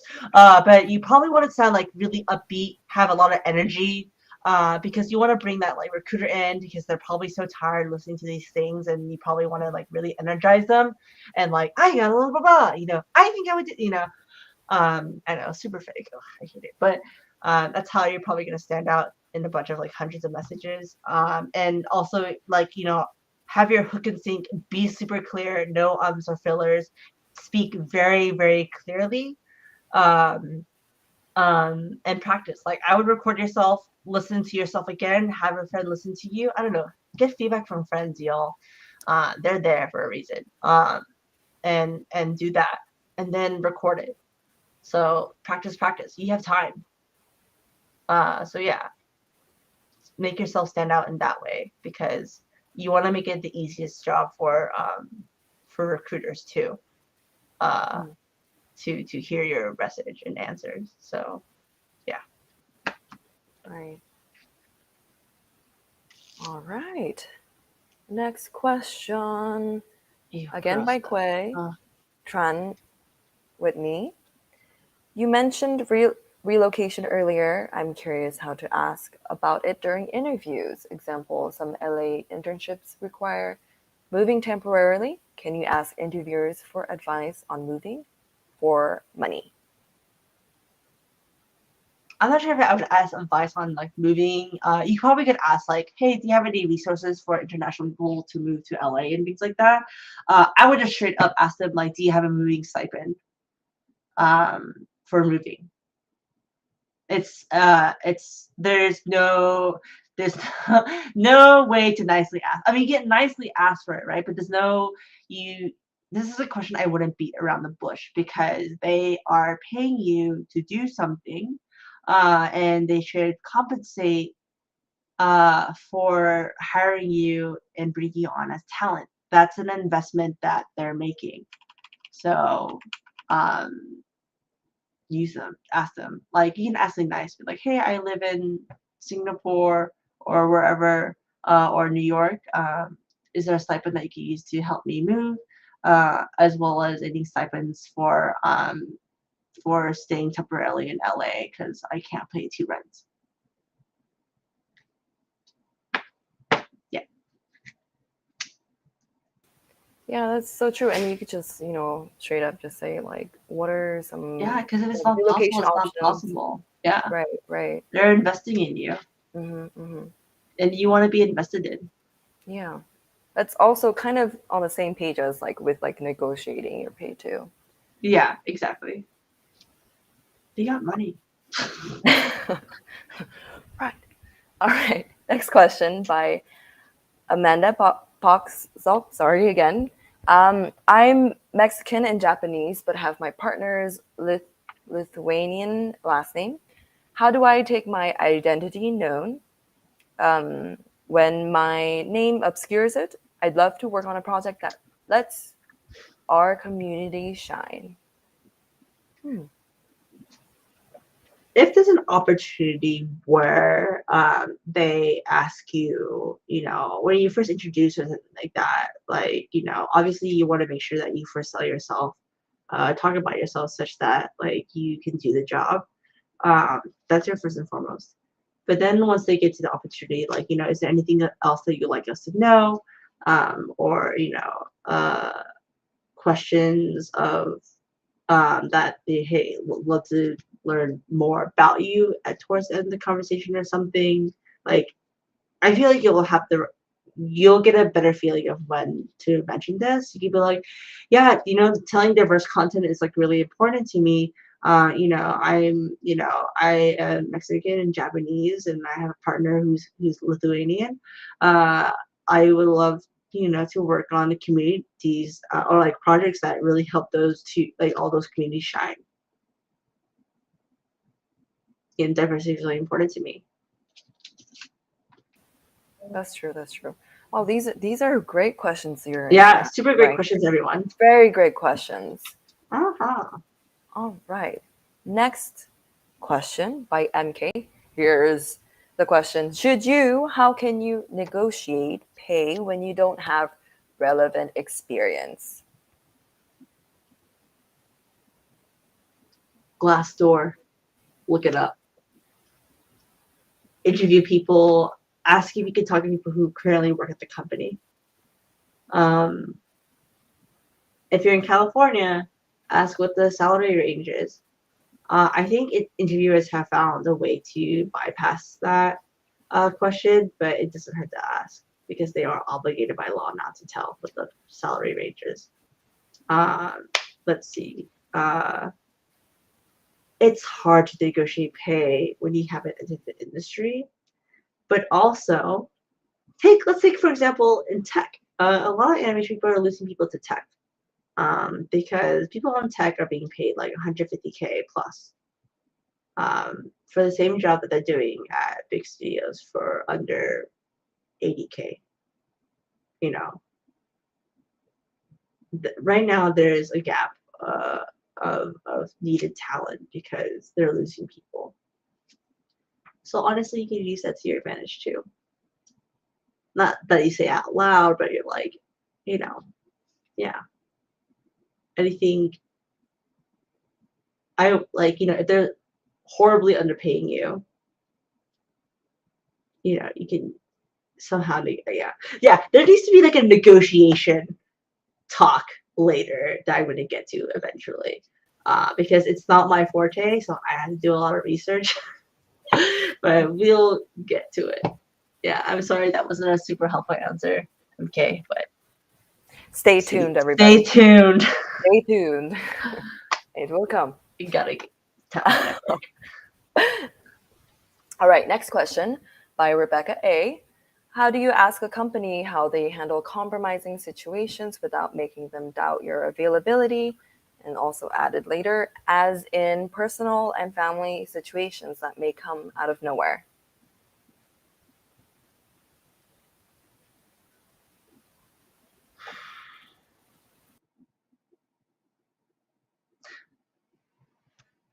This is hard because you're like, oh gosh, I really want this job, but then this thing came up and you're not as available. And I guess like, but the thing is like, if they, let's say like they needed someone to hire within the next 2 weeks, but you're not available for another month or so, sometimes it just doesn't work out. And that sucks. I was in a situation like that recently where I was about to get a job, but they had to go with the other candidate because I am scheduled to get top surgery and my recovery time didn't work with their schedule. But they did say that they would follow up with me immediately after I recovered in May. So if they want you, they'll make it work. So I think this is like one of those really hard situations where you're like, oh, I really want this job, but then also something maybe terrible happens in your life or something and you just need time. And I think that's something where you can really respect yourself to give yourself that time, to heal and stuff. There will always be jobs. Always. They're not going away. That's true. That's true. They're not going away. So like I don't like you being honest and communicating your situations that will stop you from doing the job and things like that is really good in the recruiter, and that's going to stand out to them even more, right? Because the worst would be like the recruiter hires you and then all of a sudden you're like, oh, I gotta go, like my dad's sick and stuff and I gotta take care of them, and that's going to make them really bitter because then they're like, oh well, we have to find someone else then. So like hard truth, but if it's meant to happen, it'll happen. That's true. That was a really great question too. Yeah, super great question. And there's another great question. All these questions are great. Yes. All of you are amazing. Yes. Oh, thanks for the wishes. All right. By Labyrinth, I've had an interview where the conversation of the interview was low energy and wasn't flowing.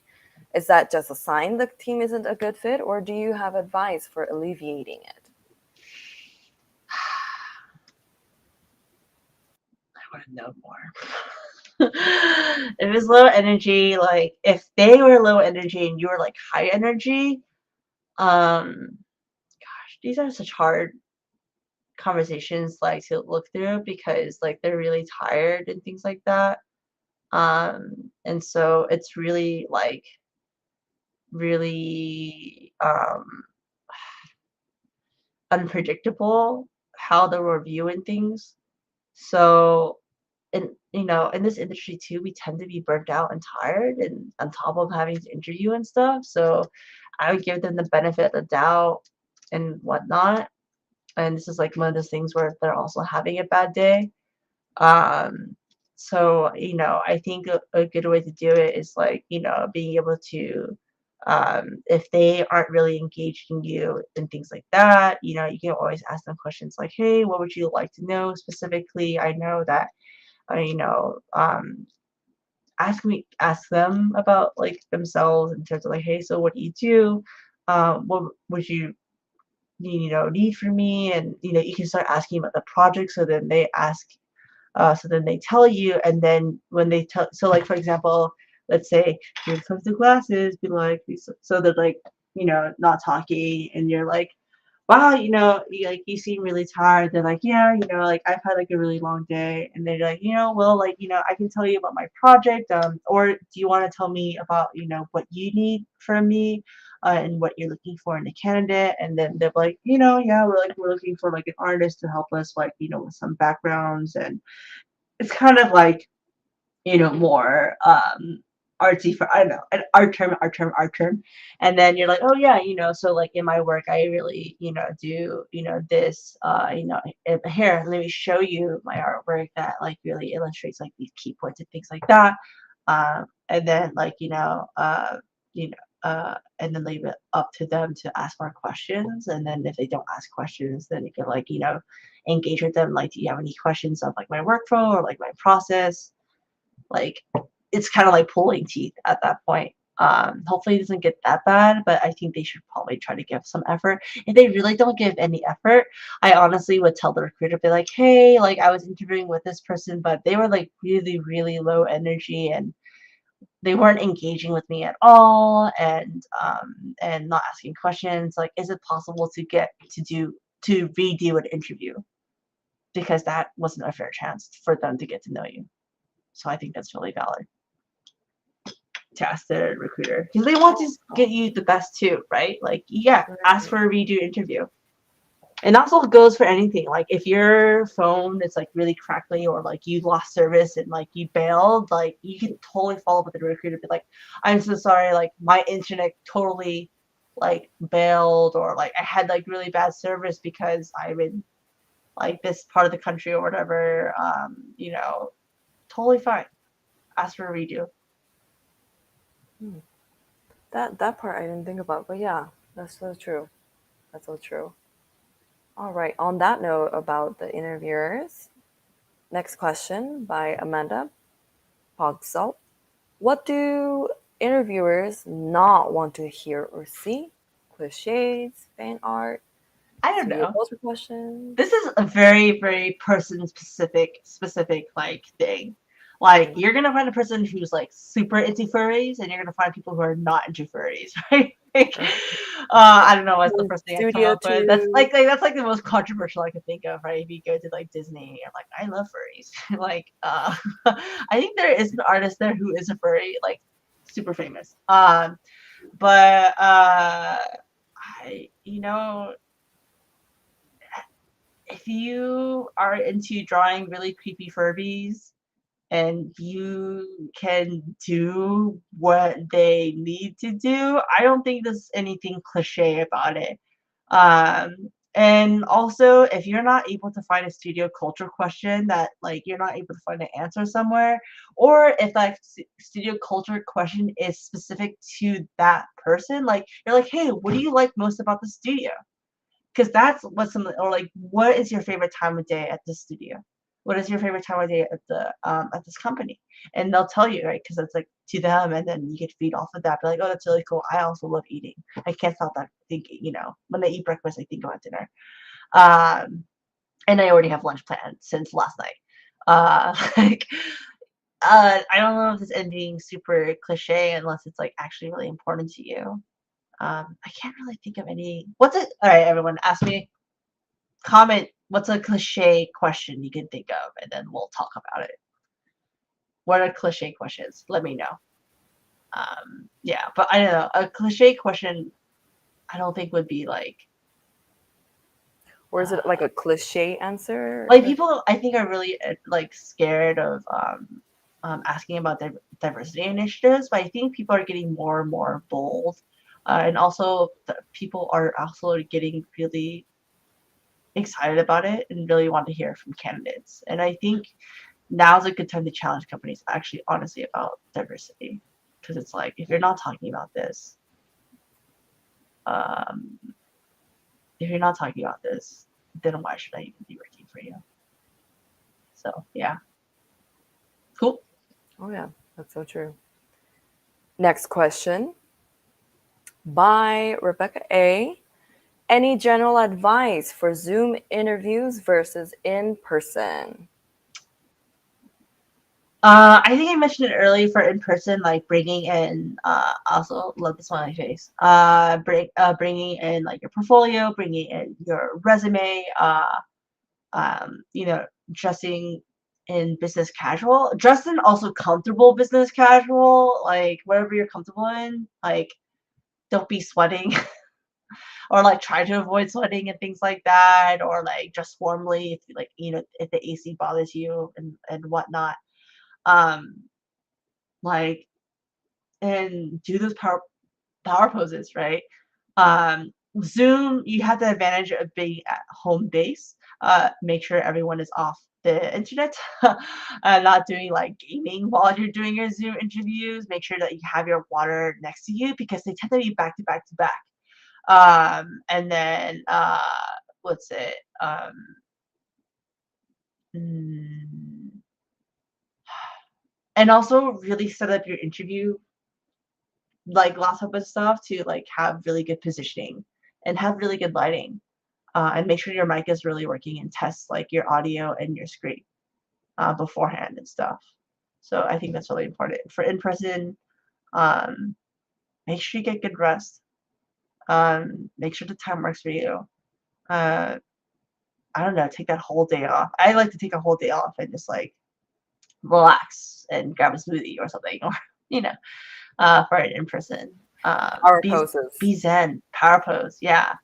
And like bring your best self if you can, so yeah, I think that's my in-person and Zoom interview tips.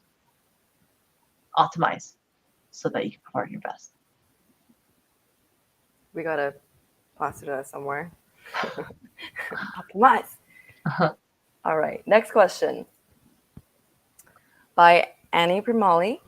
What do you tell about your work experience if you don't have any because you are working in a different job, like you want to change careers? Wow. And I just see you spamming this question again and again, and I really admire your persistence.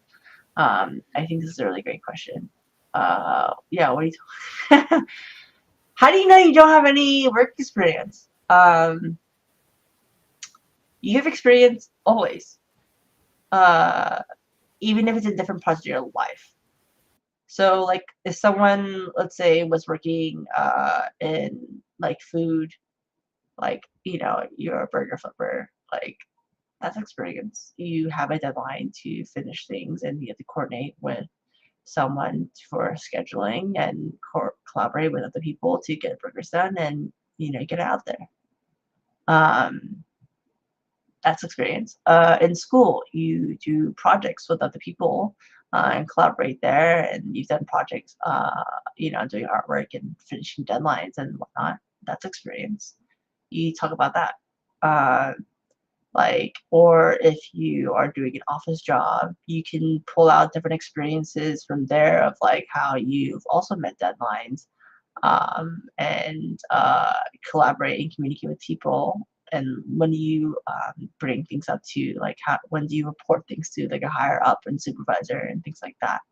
Like I don't believe that there's no such thing as no work experience, because all work experience is related to cross industry everything.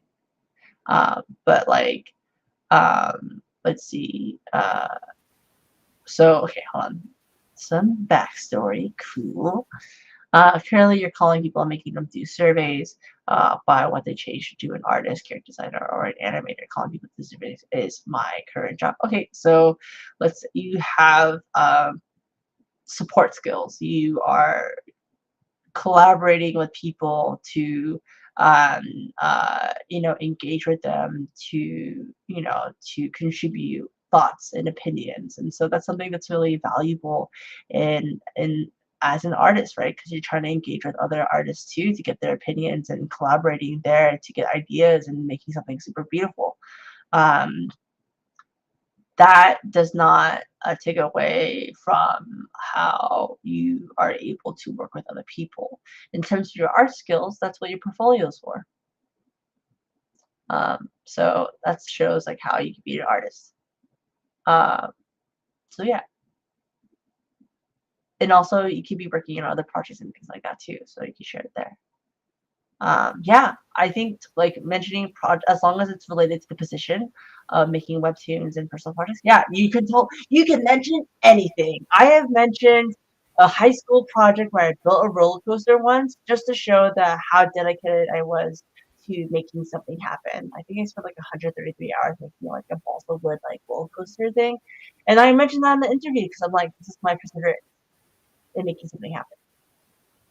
So, and I also, yeah, like, and also mentioned like how I made like a stop motion like cat thing and Interviewee parts, and you know, you can mention anything as long as it's related to the job and showcases different skill sets that are related to the position and the company and whoever you're talking to. So it's all super up.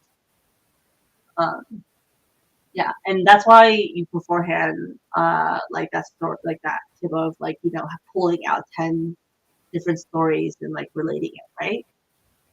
Look over the job description that they have posted. Look at each bullet point. Have a story connected to each bullet point. So that when they do ask about those certain things and skill sets that are related, you have the story to pull up, and then you talk about it. So yeah, that's your Right. two That's assists. true. And if there was like a problem that you may have solved, whether it's like in a totally unrelated job or even in your art projects right now, like you need to be able to also talk about that too. If there were like any technical issues, then how did you tackle those and everything? So that's a really good question. Let's see. Next question. Ernest Kim, what are the main issues you're finding with candidates you have spoken with so far?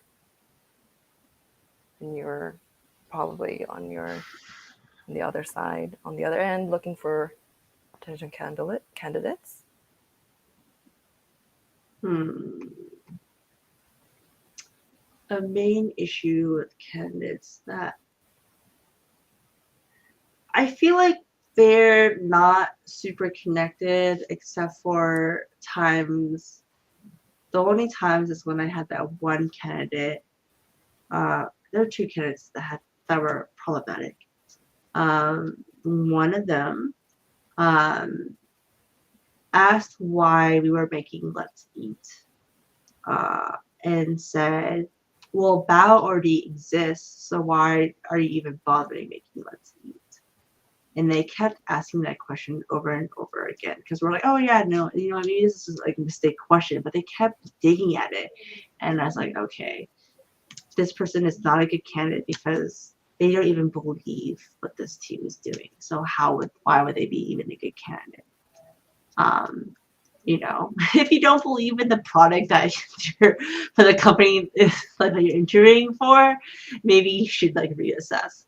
Um, you know, Another one was when someone actually was whispering so quietly that we could barely hear her. Um, and, you know, this is something where, I think we still brought her on. Um, we still brought her on because I think it's something we believed in, where it's sort of like, oh, they just um, need to learn how to speak up more loudly. have a voice and project. We had like lots of people who were just like really shy and things like that. But that honestly just takes a lot of practice to get through. So I think the biggest problem I see with like a lot of interviewers is not properly preparing for the interview and ranting a lot, which is very fine. So it's cool. So yeah, but honestly, that just takes practice. So hopefully that helped artists. But I don't know. There's not a lot of things that people do wrong when it comes to interviews. It's just a matter of being able to find people who are a good fit for you as a person. Like, I'm not gonna hire someone who's a homophobe, or I'm not, gonna hire someone who is not supportive of women. Or I'm not gonna hire someone who is much more relaxed, and only wants to put in 4 hours a day. So like, there's like different things like that. So where it's like, oh, I don't think we're aligned very much on expectation. So, best of luck with somewhere else. Right. Because you're going to be working with them and, communicating with them and like making Yeah. sure you're on the same page to create something. Then it's going to be much, much more harder, right? Yeah. Oh, I once had someone come in to interview, and he was just like, hey, so since I got the job, do you think like I could be a lead when I come in interview? And I was like, what? And then they were just like, yeah, I was the lead on this other project, so you should definitely make him be a lead on your project. And I was just like, no. And then he didn't even show up to work, so it was all good. Whoa, what? Yeah. Right after the interview. Yeah, I know. The audacity. So wild, super wild. And then he came back like a year later, asking me to recommend him. And I was like, you didn't even work for me. So how do I it was I understood his position though, because he was an international student and he really, really needed something. But I was like, at the same time, I was like, dude, two strikes. Like I can't do this. So don't be like that guy. Yes. No. This is not okay. Okay. Yeah, I think there have been other cases too where it was kind of similar. Like I've heard some like recruiters who said, "Oh, like where they accept something as if they respond to interviews as if they got the job already or something," and that was like off-putting for the recruiter. So be careful on that aspect. Yeah, I mean, as long as you're polite, yeah, don't be that guy. Like, be humble, or at least work on it. You have homework. Like, yes, you have lots of homework to do. Yeah, not trying to shame anyone who's like, if you do like have that ego and things like that, I think like having self-awareness is like really good, right? Everyone should have self-awareness, and that's valid homework. But that definitely doesn't rub interviewers in a good way. So yeah, but also for women too, freaking stand up. Like, have some audacity. Yes, ask those questions. Oh, not those kind of questions. So I don't be rude, but like, I think guys tend to be more bold, and it's like it's a more tolerance for them. And for women, we're very timid. But girl, like, women, stand up. You got this. So yeah. Yes, you got it. And on that note, here's a we got question. 6 minutes left. Is there an age limitation for an artist job? It depends on the country. I think you have to be 18 years or older in places. But I don't think there is an age limit other than 18 years, like the legal working age. So right. Yeah. All right. I've had a high schooler work on Let's Eat as a volunteer, but we got like parental consent, like, and all that jazz. So yeah. Right. Cool. Next question. Right. Next question. By Kang Jun-hyuk. Thanks for lots of tips, but can I have a question? I'm not good at English. Do you have any tips with learning English? Oh fuck. Let me ask my Korean partner. JJ, do you have any tips on learning English? Honestly, I don't know, having living with someone who speaks Living with someone who speaks English? or like trying. I did a lot of um, TV shows. Lots of TV shows. JJ's favorite is Grey's Anatomy. Or just like I feel like I wanted to do once I had to. Oh, yeah, and doing it once you have to. So, like, if you're in a different country, you don't have the option of moving to an English-speaking country. Maybe having a speaking partner. There's a lot of them online, and I think there are services online too that help you find speaking partners and stuff like that. So, yeah, um, yeah. Lol, we have friends. That's so funny. Yeah, TV shows and stuff. Oh yeah. My partner's from she was born in Seoul and lived most of or there for the most of her life. So that's why I asked her. Yeah. Okay. Cool. Totally doable. Yeah. All right, next Yeah. question. Yeah. I interviewed with Lucas Animation for a production associate position, but didn't get it. They recommended that I come back with more animation experience. What classes are available in LA area? Production associate position, or do you mean production assistant?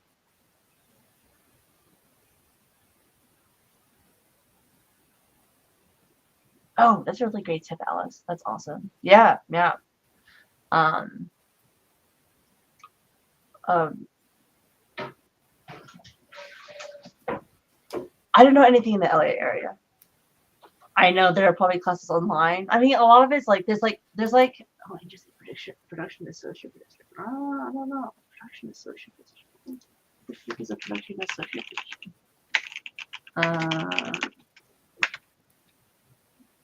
Production. What do they do? Oh, interesting. Oh, thanks, Labyrinth. Oh, interesting. I've never heard about this. Pixar in a Box. It's a really great free program on Khan Academy to learn animation. Doing a short film project, actually creating like a film is going to help you the most. Like, yeah, people provide resources, because the way I learned was literally throwing myself into the deep end of the pool and making a film. And I learned so much. That it was the most amazing thing ever. But obviously, sometimes people don't have the resources for that. So, yeah. Cool. Next question. That's true. All right, next question. Annie Primali says, I applied for Thursday Career Camp and DreamWorks Portfolio Review, but they both said my portfolio is not consistent. What kind of portfolio should you have? What should you put in your portfolio? Gloria, do you want to answer this question? I also want to ask, like, what do they mean not consistent? Like, not the same quality of art? Right. Because, like, if you had like art that was like, I think you're the same. Are you the same person who did like fine arts and fine arts and then I wonder, yeah. right, fine arts, and then you're doing the calling people to do surveys and stuff, and you're trying to get into character design and things like that. Like you have like you're really experienced in like fine arts, like figure drawing and things like that, but like doing character design and things, it's like inconsistent. They probably want to see actual like more consistent ability to deliver things in your artwork. So yeah, there are portfolio review resources, I think, like Asians Animation. I don't know if you have anything, but Rise Up Animation does, if you're a person of color. So there's a lot of, like, you can probably get reviews there. I am not the person to ask. I'm a producer and not an artist. We would also have Sorry, to see trained. portfolio as well. It depends. It probably was maybe more relevant artwork near the beginning, and maybe your additional like fine arts stuff maybe near the end so that they could take a look at. But yes, that is Yeah, it should, like, your artwork should pertain to the style of the studio, or like, you know, to show skill sets that you're able to do the work for the studio. So and if you're trained in it, like, you should know what to do, or like at least ask peers and things like that. But like, you know, I think it also helps to take classes and whatnot too, to like, or yeah, I guess I would to review your work. So I'm sorry, I can't be more helpful than that. But I believe that was all of the questions that we have today. Cool. Except Wow. for a bonus question by Cool Bonekin. What are your favorite foods? Great question. Let's see. I think noodles and soup. I'm like Chinese Taiwanese, like beef noodle soup, pho, rice noodles, and like beef soup and Thai with like, yeah, so good. That sounds so good right now. Anything noodles and soup, ramen, like put it you get with like the ramen on top of it, and I like to make it a little like soupy because I love spam and noodles. I'm on a low sodium diet right now though because of this, I had to prep for the surgery, so I'm like in a lot of pain.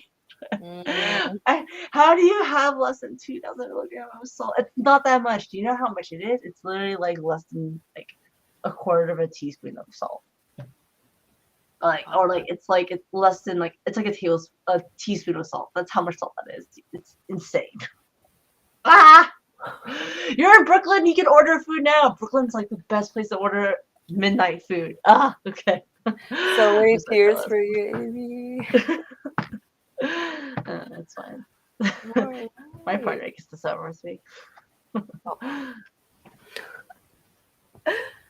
Thanks everyone for being here. Wow, thank you all for coming. For like 2 hours and 30 minutes. Holy cow. Wow. We all did it. Wow. Thanks for those who stuck it out.